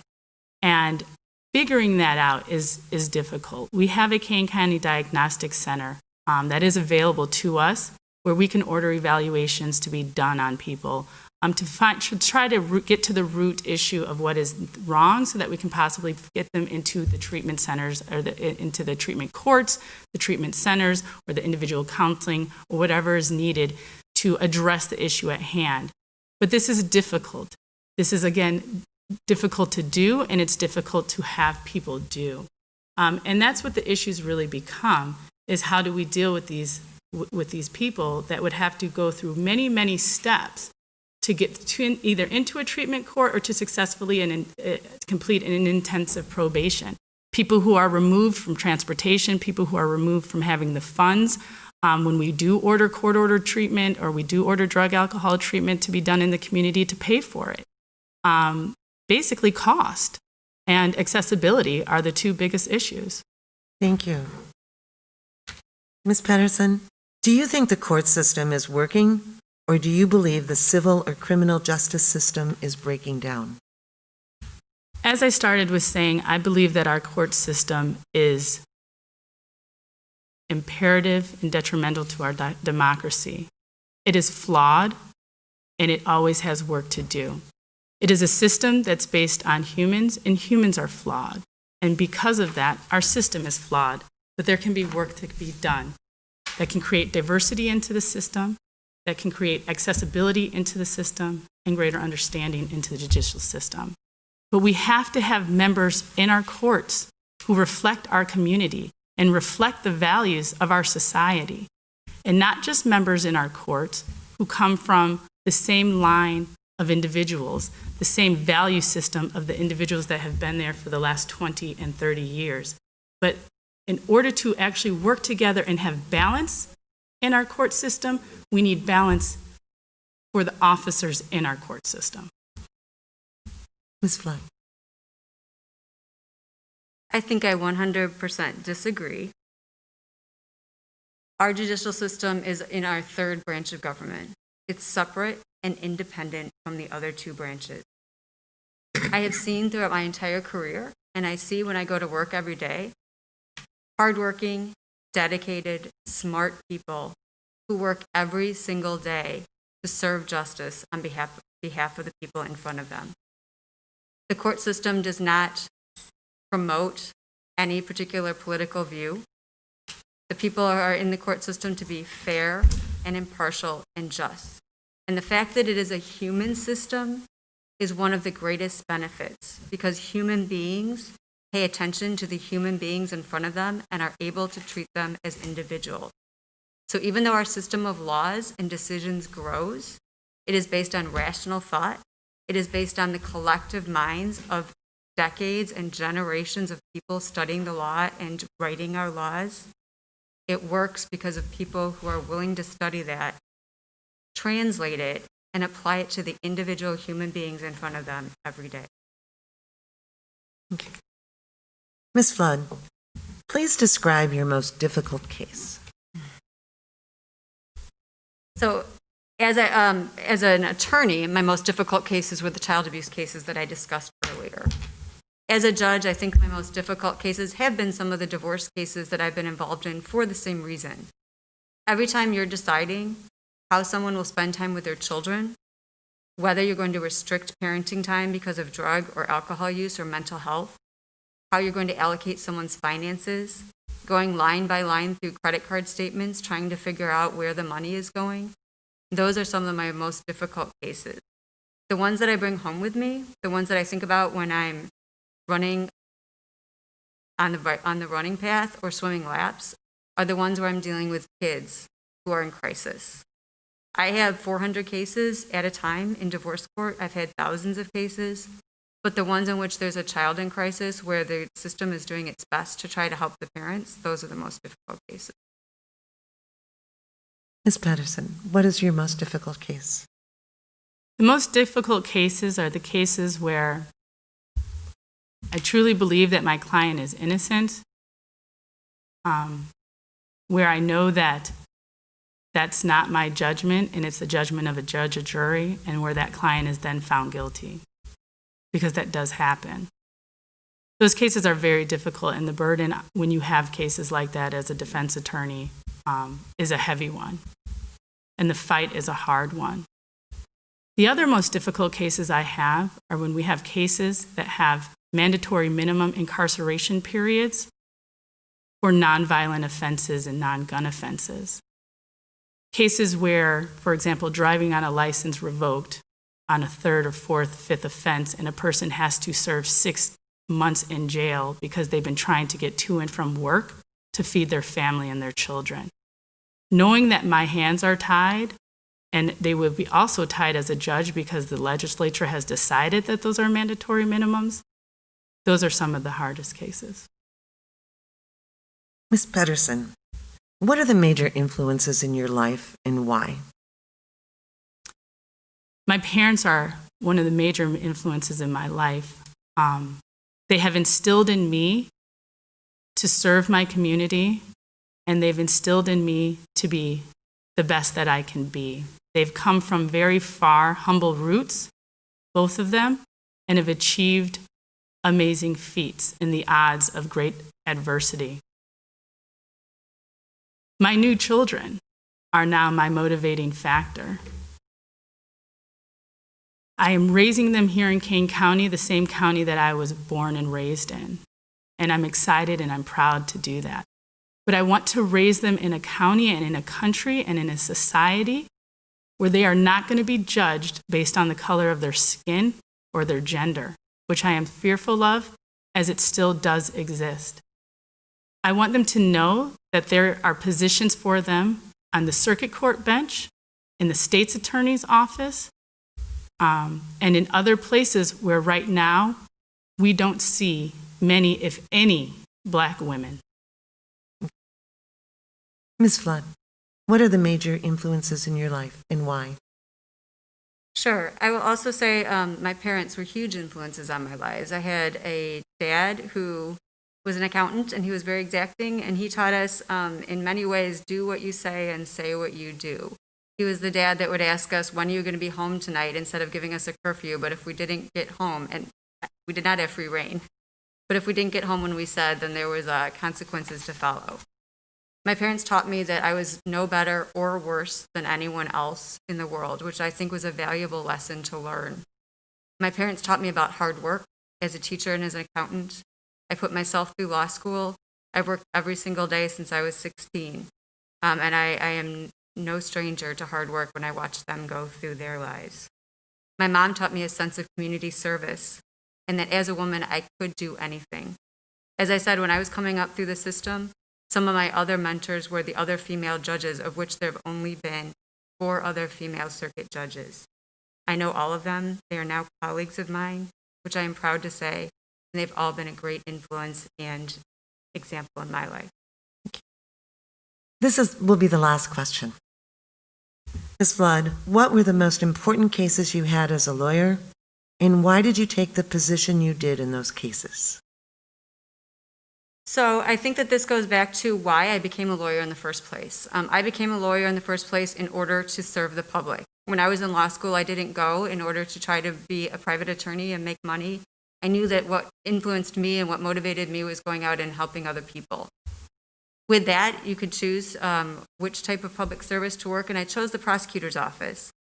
The reason I chose the prosecutor's office is because at the prosecutor's office, you have the ability to decide the direction of the case. You decide whether charges are filed, what charges are filed, whether a plea agreement is offered, what type of sentence is recommended, and ultimately whether to try the case.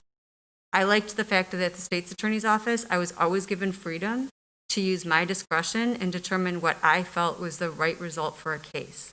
I was not paid to say what someone else wanted me to say.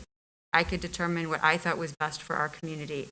That always gave me a sense of meaning, and it still does as a judge. As a judge, it is still my job to go into a courtroom every day and do what's best for our community, and that's what motivates me. Ms. Pedersen, what were the most important cases you have as a lawyer, and why did you take the position you did in those cases? I know this will probably sound cliche, but every single case that I have is important because they're not actually my cases. They are my clients' cases. I have chosen the path my entire career to represent people, not governmental entities and not governmental bodies, but actual people navigating through the court system. These are their cases. This is their life. These are their child support cases, their custody cases, their criminal cases. And every single time I decide to represent them, I represent their legal interests. Not only do I represent their legal interests in criminal court, I am there to defend them, to uphold their constitutional rights, to make sure that every single person, from the police officer who had contact with them to the state's attorney who was prosecuting them, is abiding by the laws of the United States and the state of Illinois. And that is, so every single one. It is now time for closing statements. Ms. Flood, you have 2 minutes for a closing statement. As I said before, I am Judge Elizabeth Flood. I grew up here in Elgin. I got a degree in finance from the University of Illinois, and I put myself through law school at the University of Illinois and graduated with honors. As I just stated, I decided to go to law school to go into public service for my community, and I have done that for 25 years. After law school, my husband Steve and I chose to come back here to raise our family. I first worked in the Kane County State's Attorney's Office in every criminal courtroom, including 2 years prosecuting serious child sex abuse cases. I then moved to the Civil Division where I defended cases in state, federal, and appellate courts. When I applied to be a judge, I applied several times over 5 years and was appointed to the bench as an associate judge by the circuit judges in 2013. Besides being a mother, being a member of the judiciary here has been the highest honor of my life, and I work hard at it every day. I have now served in criminal, civil, and family courtrooms, and I have become one of the highest rated judges in every category in Kane County. When a circuit judge retired last year, the Illinois Supreme Court could have appointed anyone to fill this position, and they chose me. I am especially proud because I am only the fourth woman to ever be appointed by the Supreme Court to be a circuit judge in Kane County. Based on my qualifications, experience, and dedication, I ask for your vote. Ms. Pedersen, your closing statement. Thank you. This is an exciting election year for residents of Kane County. It is the first time in a very long time that the voters are going to be given a choice of two candidates in almost every single election, from the White House to the courthouse. And I encourage all voters to not take that choice lightly and to absolutely exercise your right to vote. In Illinois, we have the privilege of electing judges, and those elected judges should be representative of the community at large that they sit in. We must pick judges that share our core values, judges that have diversity in legal and life experiences, judges that would act as you would act if you were in that position. It is time to place judges on our circuit court bench who are not cherry-picked by the Supreme Court justices and are part of the same inequitable appointment process. I am that candidate, and I will be that judge. I am an accomplished attorney with a diverse wealth of legal knowledge and experience. That experience is dealing with the people who have been in these court systems. And with that comes understanding and awareness that I will bring every single day to the bench for the very serious reasons, for the reasons that people are in front of me in that courtroom. That legal experience is encompassed by life experiences. Life experiences that have had me travel around the world, life experiences that have had me working since a very young age and working through school, including undergrad and law school. Life experiences that have had me had many different jobs before my legal career. Life experiences where I have stumbled in life and gotten myself back up, dusted it myself off, and learned from them. I will apply the law as interpreted through the precedents to each and every person who individually appears before me. My name is Brittany Michelle Pedersen, and I am honored to have your support and your vote during this 2020 election. Thank you. Our time for this forum is up. On behalf of everyone here and watching virtually, I would like to thank you both for your participation in tonight's forum. I would also like to thank the Batavia Chamber and Batavia Public Access for their support in bringing this evening's forums to you at home. You have many choices on how to vote for the November 3rd election, either by mail, at an early voting location, at your polling place on Election Day. To register to vote, confirm your registration, find early voting locations, or request a ballot by mail, please visit kanecountyclerk.org/elections. And please join us at 8 o'clock for the Kane County Board Chair Forum between Carolyn Piragh and David Rickard. Thank you. Yeah.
Hi, welcome to this evening's candidate forum for Kane County Board Chair, sponsored by the Leagues of Central Kane County and the Batavia Chamber of Commerce. My name is Barb Lymans, a member of the League of Women Voters of Wheaton, and your moderator for this evening. I do live in DuPage County, so I will not be voting for either candidate participating in the forum this evening. The League of Women Voters is a nonpartisan organization that neither supports nor opposes candidates or parties for any office. The League is not affiliated with any political party. The League's purpose is to promote political responsibility through the informed and active participation of citizens in government and civic discourse. If there is a controversy, our interest is to bring balance and fairness to the discussion and ensure that all parties are heard. Providing forums is a major mission of the League of Women Voters, so citizens can become better informed about the issues facing their community and to become better acquainted with candidates running for office. At this time, I would ask those here in the audience to please turn off their cell phones and other electronic devices. I would also ask that you refrain from applauding or in any other way demonstrating support or opposition of a candidate. Questions for tonight's forum have been submitted in advance from various community groups and voters. Questions have been screened only for duplication, clarity, and appropriateness to the office being discussed. The candidates have agreed to abide by the rules set forth prior to the forum. They will each present a 2-minute introductory statement. The order to start is alphabetical. Then submitted questions will be asked, and each candidate will have 1 minute to respond in alternating order. Candidates will be informed if more time will be given to certain questions. Members of the League will act as timers, and I will enforce the time limits. Should a candidate exceed the time limit, I will ask them to finish their sentence and move on to the next candidate. Closing statements will be 2 minutes.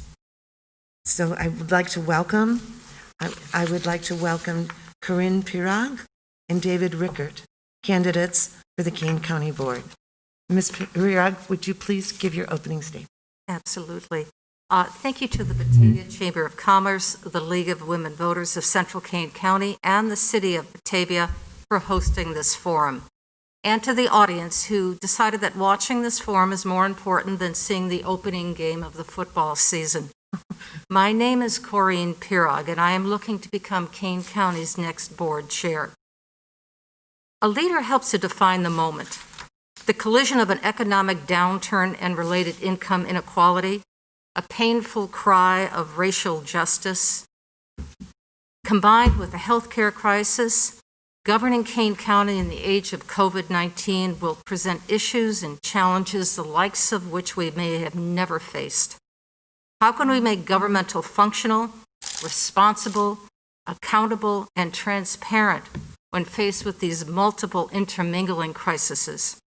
My resume of working within higher education and managing my own consulting business, where my clients have given me the opportunity to establish healthcare programs recognized by the United Nations or grow a charitable foundation, have given me and led me to this opportunity of being Kane County's next board chair. From my volunteer efforts of serving on the boards of the United Way, the St. Charles Housing Commission, and now as vice chair of a senior organization that funds 8 of our collar counties, along with 2 terms of service on the St. Charles Board of Education, has provided me with the context of which to govern. I will not have all of the answers. A leader never has all of the answers. But a leader needs to bring out the best in people. During these difficult times, we need to listen to each other, guide each other, and respect each other. I understand that one of the major opportunities of this position is the development and supervision of the county's budget. The life and the people represented in that budget are simply not numbers, but must reflect the inherent values of the county. Thank you. Mr. Rickard? First of all, I'd also like to thank the Batavia League of Women Voters and the Batavia Chamber of Commerce for hosting this event. It's a great opportunity to get out, especially when we're very restricted to meet people, to have a forum with which to discuss our ideas and put forth ideas and opinions for voters. A successful chairman should have extensive knowledge of county operations, strong working relationships with key board members, department heads, and a thorough knowledge of employee management, budgeting, and strategic planning. As a certified public accountant, I have successfully served as the county treasurer for the past 21 years. I have a bachelor's degree in finance from Northern Illinois University. I have a master's degree in accounting from Roosevelt University, and I have a proven track record of accomplishment, a solid reputation for working constructively with staff, board members, department heads, and elected officials. I've also attended approximately 1,200 board meetings and subcommittee meetings in my tenure in career as treasurer. In addition to this, I've also authored over 80 resolutions passed by the county board. We all realize that Kane County is dealing with the consequences of a global pandemic. Many hours have been spent by county staff in maintaining county operations, safeguarding the public, and coordinating relief efforts with first responders, emergency management, the health department. The county also faces a $14.1 million budget deficit due to revenue shortfalls and additional expenditures related to COVID-19. Because of these unique challenges facing the county and with the support of the voters, I feel I'm uniquely qualified to be the next county chair. Thank you. For your first question, Ms. Piragh, if elected Kane County Board Chair, what are your top priorities and how will you accomplish those? My top priorities are, first of all, getting the politics out of Kane County's budget. For far too long, particularly in the last 8 years, politics has been used as a weapon to guide the budget until it has led now to a budget of austerity. By hiring a county manager, we will take the pressure off of that, neither being a Republican budget nor a Democratic budget, but a budget that is professionally managed and stewarded so that as county board chair, I can go out and be a strong advocate for Kane County. Thank you. Mr. Rickard, same question. Would you like me to repeat it? Yes, please. If elected County Board Chair, what are your top priorities and how will you accomplish those? Well, twofold. We have two main issues facing the county. One, I've already mentioned in my opening statement, the $14.1 million budget deficit. It's going to take a lot of work and cooperation, working with the department heads and elected officials to try to find an efficient way to meet our statutory obligations and still provide all the services that Kane County citizens deserve and respect. The other thing I think we need to focus on, and it's what I would call the elephant in the room, is we are currently going through a global pandemic. A lot of our time, energy, and effort and resources are going to assist with dealing with that issue. I've worked with the prior committee set up to deal with COVID-19. I'm currently working with the CAC committee to provide finance and logistical support to the board with those decisions. So I hope to continue that role in an expanded setting as chairman. Thank you. Mr. Rickard, discuss transparency and accessibility as it relates to the Kane County Board Chair, and how will you ensure these things occur if elected? Well, I think that's a great question. Kane County, in my tenure, has spent a lot of time and effort making sure we provide transparency to the public. If you go out to our website, in fact, this year my office has updated our website. We have, for probably the last 10 years, provided information related to property tax information, payment, and it also allows for free access to printing tax bills.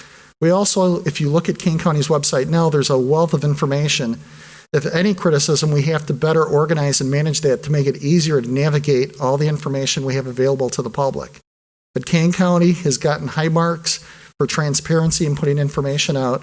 I believe the public has a right to know what we do, how we spend their money, and how we assist them with services for our needs and for the public. So I think that's a laudable goal and something we should continue. Ms. Piragh, could you please discuss transparency and accessibility as it relates to the Kane County Board Chair and how you will ensure these things occur if elected? My opponent mentioned that he served on 2 task forces for COVID-19. First task force that he served on was disbanded by the county board, also called to task by the state's attorney because that task force broke the Open Meetings Act by having secret meetings behind closed doors. That is not a way to steward $93 million. Giving the opportunity for the new CARE Act committee to do a double step to make sure that the money is well stewarded and properly spent. They wasted 3 months by having a closed-door meeting. Beyond that, taking a look at Kane County's website, right now the meetings are indeed recorded, but it may take several weeks for the meetings to be broadcast to the audience, to the members of the community, not giving us the fair opportunity to properly take a look at what is happening in the county because these things are not being broadcast to us. Thank you. The next question shifts to environmental concerns. Ms. Piragh, what more needs to be done to respond to environmental concerns for water and climate change within Kane County? We are facing a crisis that will ultimately change the very face of the world.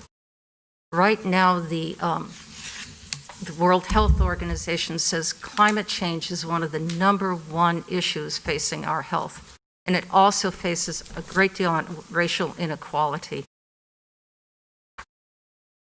Simply, Kane County has not been proactive in making sure that its resources are properly stewarded. They have a brand new building going up that was celebrated yesterday at a groundbreaking ceremony. That brand new building in the government center has no solar panels. Even though I asked about solar panels last year, going to meetings about that building, no solar panels were installed. And in the 2040 report, it clearly indicates that the western part of Kane County is going to be compromised by 2060 due to the drying up of the aquifers. That has been put on the back burner and no one has talked about it, even though wells in Campton Hills right now are dried. Mr. Rickard? Kane County is unique in that the county board members are also forest preserve commissioners. This relationship ensures that policy of each complement one another. This is also why it's critical to elect a county board chairman who places a priority on environmental issues. I have a proven track record of supporting farmland preservation, preserving open space, and water conservation. This is why I'm endorsed by Forest Preserve President Michael Kenyon. Also, as county treasurer, I helped bring the Kane Energy Efficiency Program, KEEP, to Kane County. We are one of the first counties in the state of Illinois to adopt this innovative financing tool that provides low-cost, long-term funding for energy efficiency, renewable energy, and water conservation projects for our citizens. Finally, I believe we have a moral duty and an obligation to preserve and protect our natural resources for our children and for future generations. Thank you. Mr. Rickard, next question for you. What is your opinion on the impact of wetlands in Kane County? Should the wetland acres be increased? I think what we have to do is we have to look at our land use. Traditionally, what the county's done, both in the 2020 plan and the 2040 plan, is the county's divided up into 3 sectors. You have the urban corridor, which are all the river towns, including Aurora and Elgin, all the way up to Algonquin. You have the suburban area to include Campton, Gilbert's, Rutland, and Sugar Grove. And then you have the rural areas outlined by areas like Hampshire, Big Rock, Pingree Grove. I think there's a great need to protect and preserve these natural resources, like I said, for future generations. They not only provide water mitigation and help prevent flooding, but they're an integral part of protecting wildlife, other natural resources, and are a great addition in value of life and quality of life in our county for our citizens. A lot of people come out from Chicago and move to Kane County specifically because of the natural resources we have. One of the great resources my family and I both use is the bike paths, so we thoroughly enjoy using these trails. Ms. Piragh, what is your opinion on the impact of wetlands in Kane County? Should the wetland acres be increased? Yes. The wetlands act as a natural aquifer, a sponge that soaks up the water and purifies the water as it's going down into our aquifers. It also provides a habitat for wildlife. It provides an ecosystem that protects our crops and protects our nature. The aquifers, the drying up the aquifers are primarily caused because of runoff that happens onto the streets directly into the river. And when you have wetlands, the water can trickle down. Now, it'll take over 100 years for that water to get down into the aquifers, but it can only take maybe 5 years to dry them up. So we desperately need to keep the wetlands and increase those and preserve those for the future growth of Kane County and its economic prowess and opportunity. Thank you. Next question for you, Ms. Piragh. What would you do to advance racial justice within the Kane County government system for both employees and residents? I've done a lot of research with this, especially in light of Black Lives Matter. On May 31st, I attended a Black Lives Matter rally in Elgin.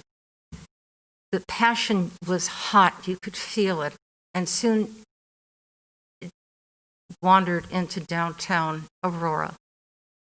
And peaceful demonstration turned into something that should have never happened. But I also attended one here in Batavia where I saw approximately 600 young people gathering together to define what Black Lives Matter means to them. White people, black people, all people together. And then I attended an event in St. Charles where I laid down on the ground for 8 minutes, feeling what George Floyd felt. These are issues that are systemic here. They're systemic all over our country, and Kane County has done a poor job of reaching out to diverse communities. Thank you. Mr. Rickard? Thank you. Currently, I serve as county treasurer. We collect $1.3 billion in property tax collection annually. The distributions could add up, and we distribute to 600 taxing districts. The work in my office is highly complex and requires highly skilled, trained people. In my office, and I have a small office of 9 employees. 78% of my staff are female. 56% of my staff are minorities. They're there based on their qualifications and ability to do the job, not based on any special program or quota. Good employees can be found in all genders and all colors. I firmly believe we should work with and promote people that have the ability, and people should be given a chance. And I applaud efforts to reach out and involve all people and citizens of Kane County in the effort to not only serve in government, but to realize the full potential they have as human beings. Thank you. Thank you. Mr. Rickard, what is your philosophy about putting together a task force that represents the diversity of Kane County? Well, that's really close to the answer I just gave, but like I said, I believe we need to make every effort to give assistance to all people within our county and an equal chance and opportunity to serve not only in government, but in education and in other areas of service in our community. Like I said, we've been very proactive in my office, and I believe the county has been very proactive in making sure we provide that education and assistance, and we work with the community, and perhaps more could be done to do that. And I'm willing to listen and work with people in regards to that issue. Ms. Piragh, what is your philosophy about putting together a task force that represents the diversity of Keene County? Elected in January, that's going to be one of my first initiatives, to put together such a task force.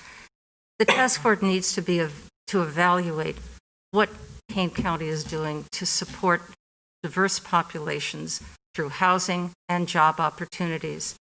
The other thing that Kane County has not done, which I'm going to initiate, is to have a set-aside program where 20% of any contracts that go out for Kane County are set aside for businesses supporting minority, women, veteran, and people with disabilities.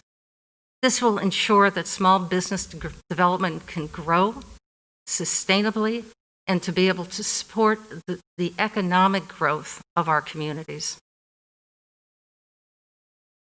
The time limit for this question will be 2 minutes because it's a rather extensive question. It will require an extensive answer. How would you describe the leadership duties in the office of the Kane County Board Chair? How will your experience enhance this leadership role? This question is for you, Ms. Piragh.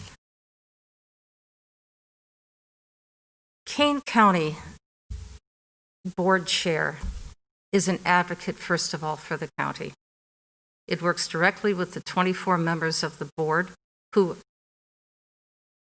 actually take the vote and decide the opportunities presented to the county. The chair can act as a guide, as a leader, as a thought provoker, as an advocate for their decision-making, but it also she represents the communities at hand. The chair does not sit behind the table, behind the dais, and lead. The chair goes out to the community and listens to their concerns, brings back issues, desires, needs, and wants to the board so that they too can think about what needs to be done to actively work within the county. There are statutes that Illinois 55 statute defines what the role of the county board is. The board chair does not take a vote unless there's a tie. The board chair does present an annual report to the board. The board chair helps develop the budget, and it is thereby developed and approved by the county commissioners. But from what I have heard and what I have learned, that has not happened in over 8 years. During this period of time, the current board chair has never gone to experience what it's like to be at the old coroner's office. I don't know if he's ever gone to the county jail. I know for a fact he has never taken a hand of the sheriff and said, "Good luck with your men tonight and your women tonight," as they go out in the night shift, and be there in the morning to welcome them back safely. The county chair represents the passion, commitment, and the needs of the county. It is not just about money, it is about people. Thank you. Mr. Rickard, 2 minutes. Can you repeat the question, please? Sure. Excuse me. How would you describe the leadership duties in the office of Kane County Board Chair? How will your experience enhance this leadership role? Well, I think the primary function of the county board chairman is to serve at the advice and consent of the county board members. A big part of what the board does and responsibility that the chair has with the board is setting a budget not only for the department heads but for the elected officials.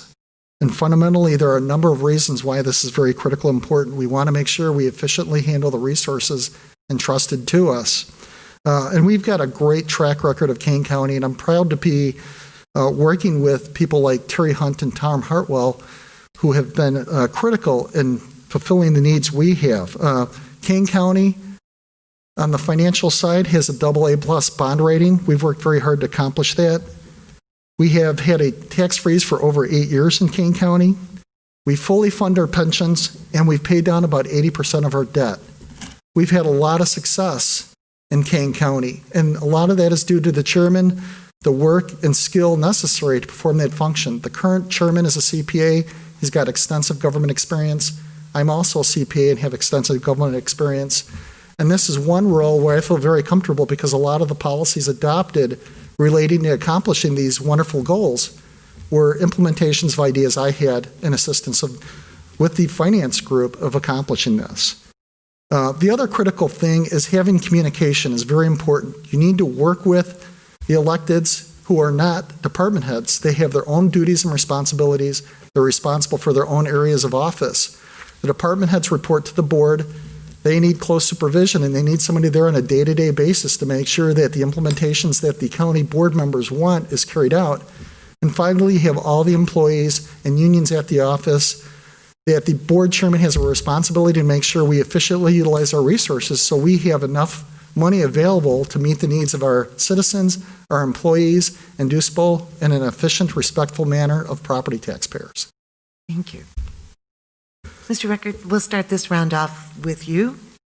Due to COVID-19, what are your recommended spending priorities, revenue opportunities, and spending cuts? Oh, great. I'm really looking forward to this question. Is this a 2-minute 1-2, or shall we restrict it to 1? We can make it 2 minutes. Okay. Thank you. First, the county has a responsibility to ensure that first responders have the necessary tools available to combat COVID-19.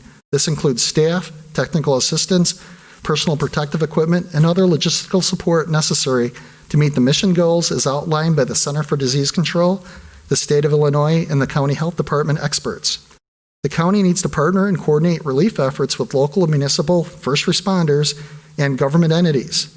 Much of these efforts are already taking place. In addition, information needs to continue to be regularly communicated in a clear and concise manner to media outlets and the public. Second, COVID relief efforts will place a significant strain on county resources, and budget and cash flow management will be critical in order to ensure we have the funds available so we could do the most good with the limited resources we have. As stated earlier, the county is in an excellent financial position because of the things we've put in place before the COVID pandemic. Proper financial planning prepares for emergencies, and the county is well positioned to meet our responsibilities. Fiscal year 2020 will present a significant budget challenge. As treasurer, I'm already supplying investment cash flow projection information to the county finance committee. In addition, we are shortening our investment duration in order to provide the necessary liquidity to meet the needs of our duties and obligations. Finally, long-term damage has been incurred by our nonprofit organizations and small business community. In addition to federal relief funds, the county needs to take proactive and necessary steps to shore up our support structure for our nonprofit organizations and work with the local business community to help them get back on their feet. Thank you. Thank you. Ms. Piragh? Could you repeat the question for clarity, please? Perfectly.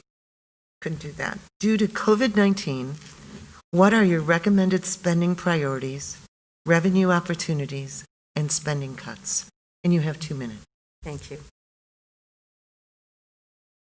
Kane County is going to be facing about an 18% budget cut projected for 2011. Salaries in Kane County over the last 8 years have been deflated. Some people who work for Kane County are considered eligible for affordable housing, making it about $40,000 a year. So when you start taking a look at any potential salary cuts, it cannot be, or tax cuts, it cannot be on the backs of the hardworking people within Kane County. That is wrong and inappropriate and something I will not support. However, out of that 18%, what happens? Kane County has been averse to looking at other opportunities besides taxes to increase its revenue base. One of which was presented last year was the ability to talk about developing a cannabis program, not necessarily recreational marijuana, but grow centers that take a look at not only cannabis's medicinal use, but also as recreational use. Universities, colleges, junior colleges have done training programs for this, and yet the Kane County leadership has decided that they did not want that 3.75% tax revenue or develop new growth in businesses for that opportunity.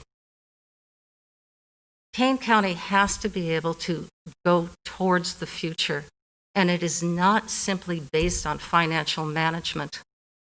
Yes, we have not had any property tax increase, but yet if we take a look at the 2017 mandated service plan, we can see that Kane County is cut to the bone right now and has nowhere else to go. So will budget cuts happen? They have to.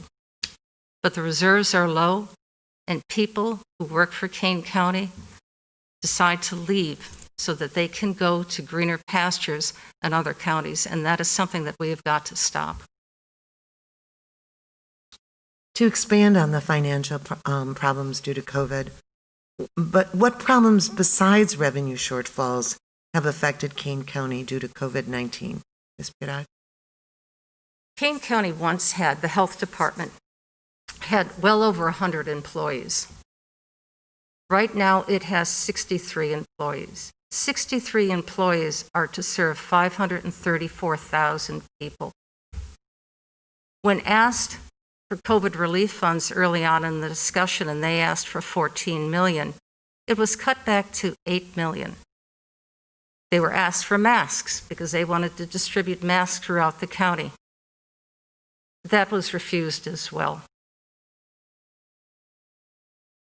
Kane County also does not even celebrate or request health from its individuals. It had taken till last week to actually have a program up for the COVID-19 CARE Act funding for grant opportunities. And that money, once again, was delivered in late March. Nowhere has it asked its residents to wear masks to protect themselves, and yet COVID-19 continues to have a incredible impact here on the county with increased death rates and an increased positivity rate.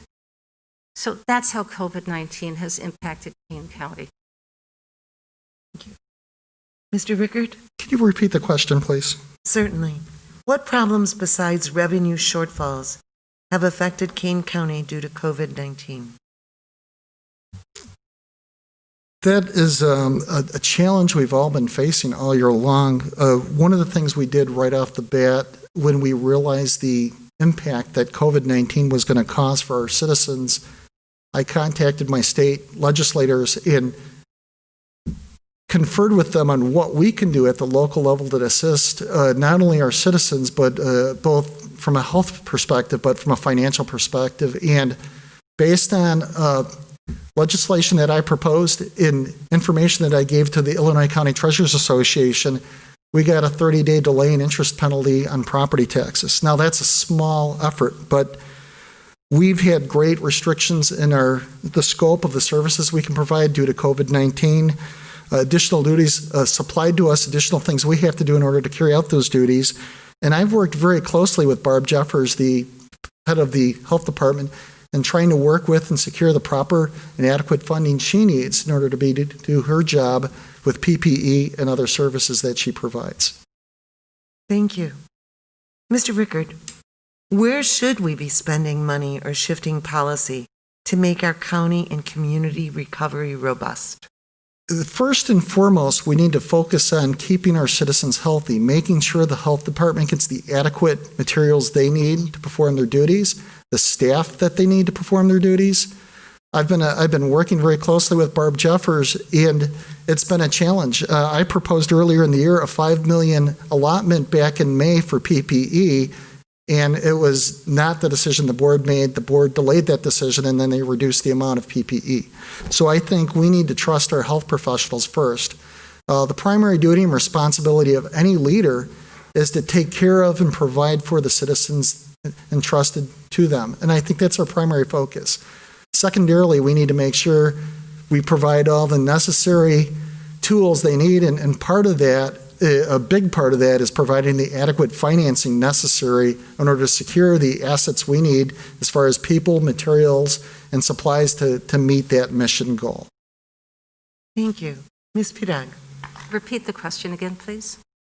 Definitely. Where should we be spending money or shifting policy to make our county and community recovery robust? It's going to take a long time, to be honest, to make the community robust. It's going to take several years. The pathway forward is going to be challenging, without question.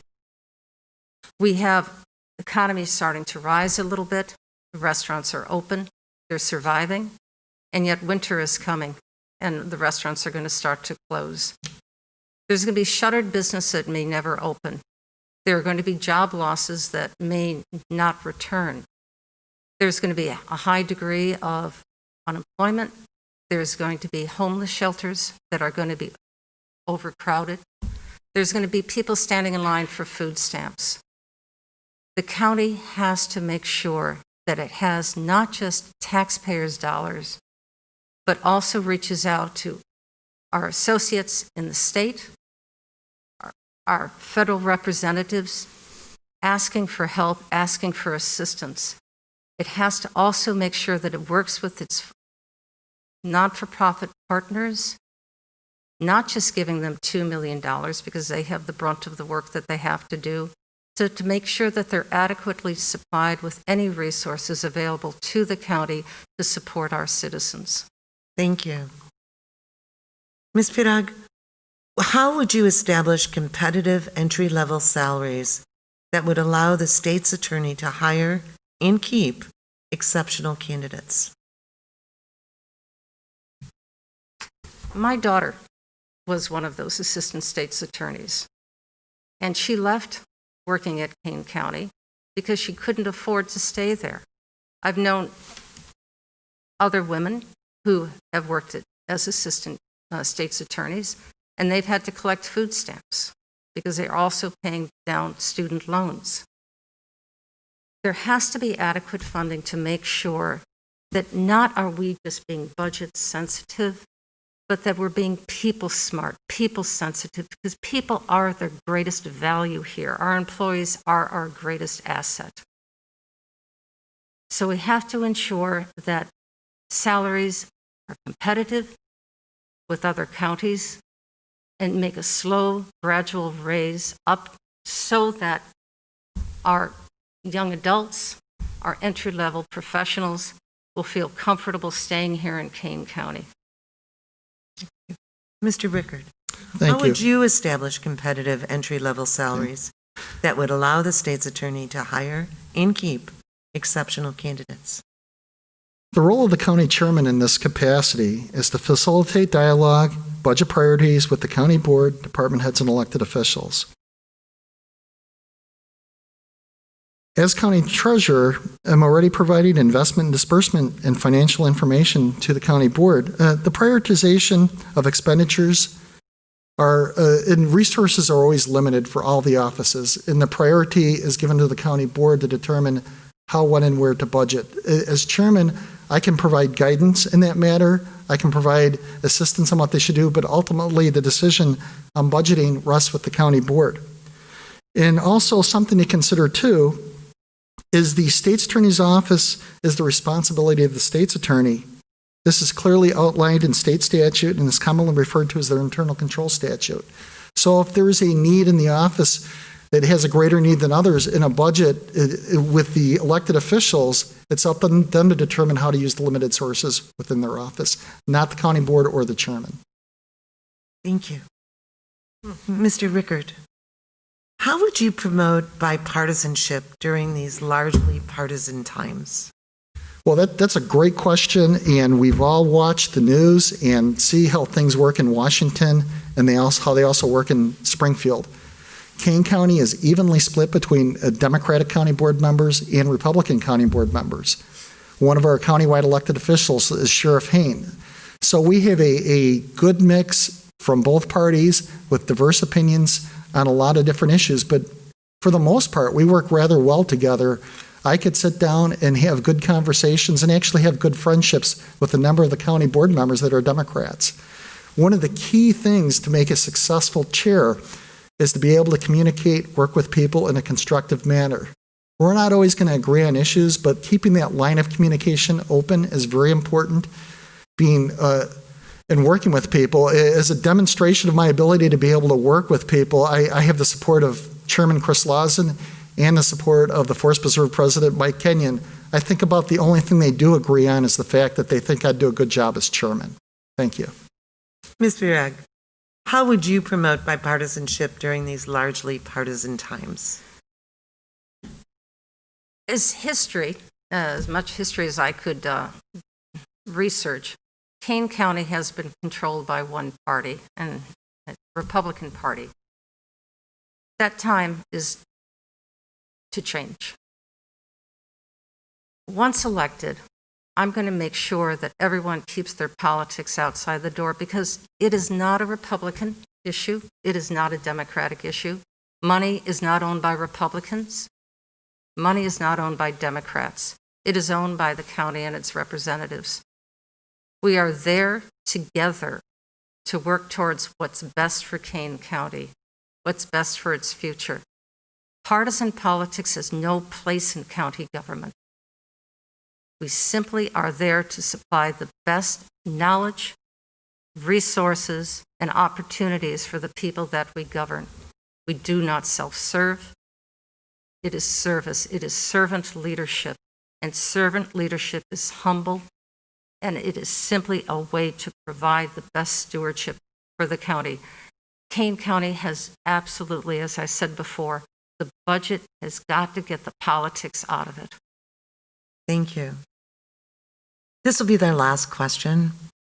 Ms. Piragh, how will you reach out to the community for input on what is happening in Kane County?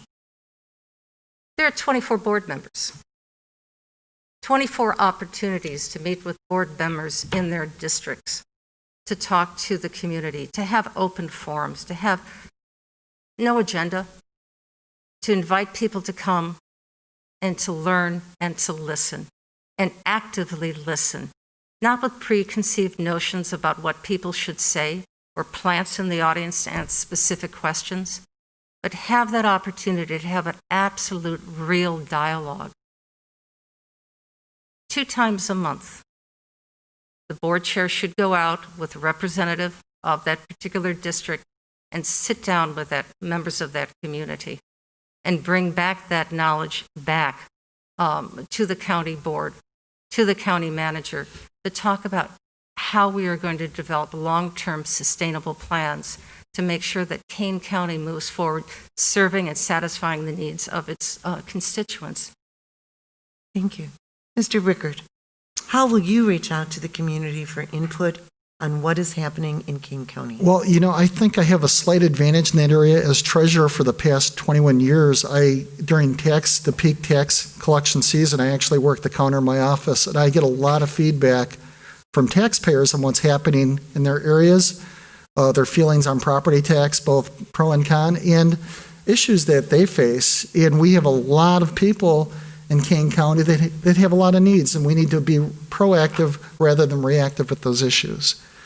One thing that's been done in the past that I agree with, former county chairmen have done this, is I would like to have regular meetings with the elected officials so we can keep those lines of communication open. Also, it's very important to reach out to the community, to attend community events. Matter of fact, I'm going to attend an event later this month with a group called the Fox Valley Initiative to hear about some of the issues and concerns they have. And reaching out to the many diverse groups. As a veteran, I have a keen interest in veteran issues and making sure we take adequate and proper care of the veterans that live in Kane County. So I can see my time is up, so I will stop here. Thank you. Okay, thank you. It's now time for closing statements. Ms. Piragh, would you start, please? I would love to, thank you. I stand here or sit here as an independent whose support comes truly from the community. I stand for all of Kane County, and I'm not just a representative of a political party. Kane County is not a business. It is a government that welcomes you at birth, supports you as you grow, gives you opportunity to enjoy nature, and guides you if you fall off the tracks. Kane County's government is about people. We as a government must make every effort to improve a citizen's end-to-end user experience. Helping people is the very core of Kane County's values. This is what should be decided and considered before any decision is made. This is what keeps us up at night. I might not know the roadmap to solve every problem, but our shared values will guide me. Governing is truly a partnership. And I ask for your vote at the upcoming election so that together, as partners, we can lead Kane County forward. For information about my campaign, my website is electcorinepiragh.com, and I am honored and thank you so much for this opportunity to speak with you tonight. Thank you. Mr. Rickard, your closing comments, please. Thank you. We've talked a lot tonight about a variety of different issues affecting and impacting the citizens of Kane County. An overriding issue that keeps coming back and a discussion we have to have is a lot of what we can do and can't do for our citizens revolves around the budget, getting the money we need in order to efficiently use the resources we have. We have over 1,300 employees.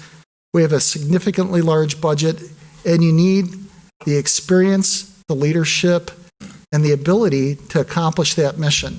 We can't wait for tomorrow for training for somebody to learn on the job. We need somebody that could step on day one to deal with the global pandemic we're dealing with within Kane County. Somebody that can handle the budget, somebody that knows all the elected officials and has worked with them, and somebody who's well thought of, who communicates and can work with people. And I believe I'm that candidate. I certainly hope everybody votes on Election Day. I urge the voters to look at the qualifications of the candidates. Like I said, I have over 21 years working for the county. I've attended over 1,200 meetings at the county and the subcommittees, and I've also, like I said, passed 80 county board resolutions working with the very people that I'm going to have to serve with come the time we get sworn in. So once again, thank you very much. I'd like to thank the Batavia League of Women Voters and the Chamber of Commerce for hosting this event tonight. And by all means, remember to vote. Thank you. Thank you. On behalf of everyone here and watching virtually, I would like to thank you both for your participation in tonight's forum.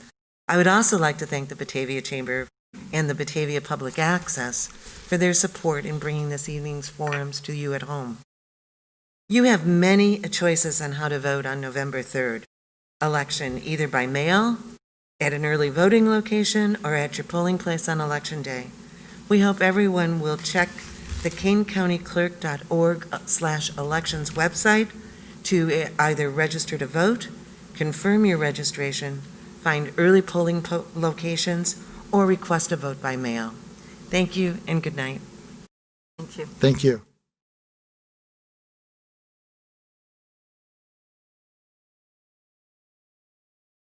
Hi. I just want to remind everyone that 2 weeks from tonight, September 24th, there will be yet another candidates forum, semi-virtual, held here at Batavia City Hall. We will be hosting the candidates for state races in the Illinois Representative District number 50, number 65, number 49, and the Illinois State Senate District 25.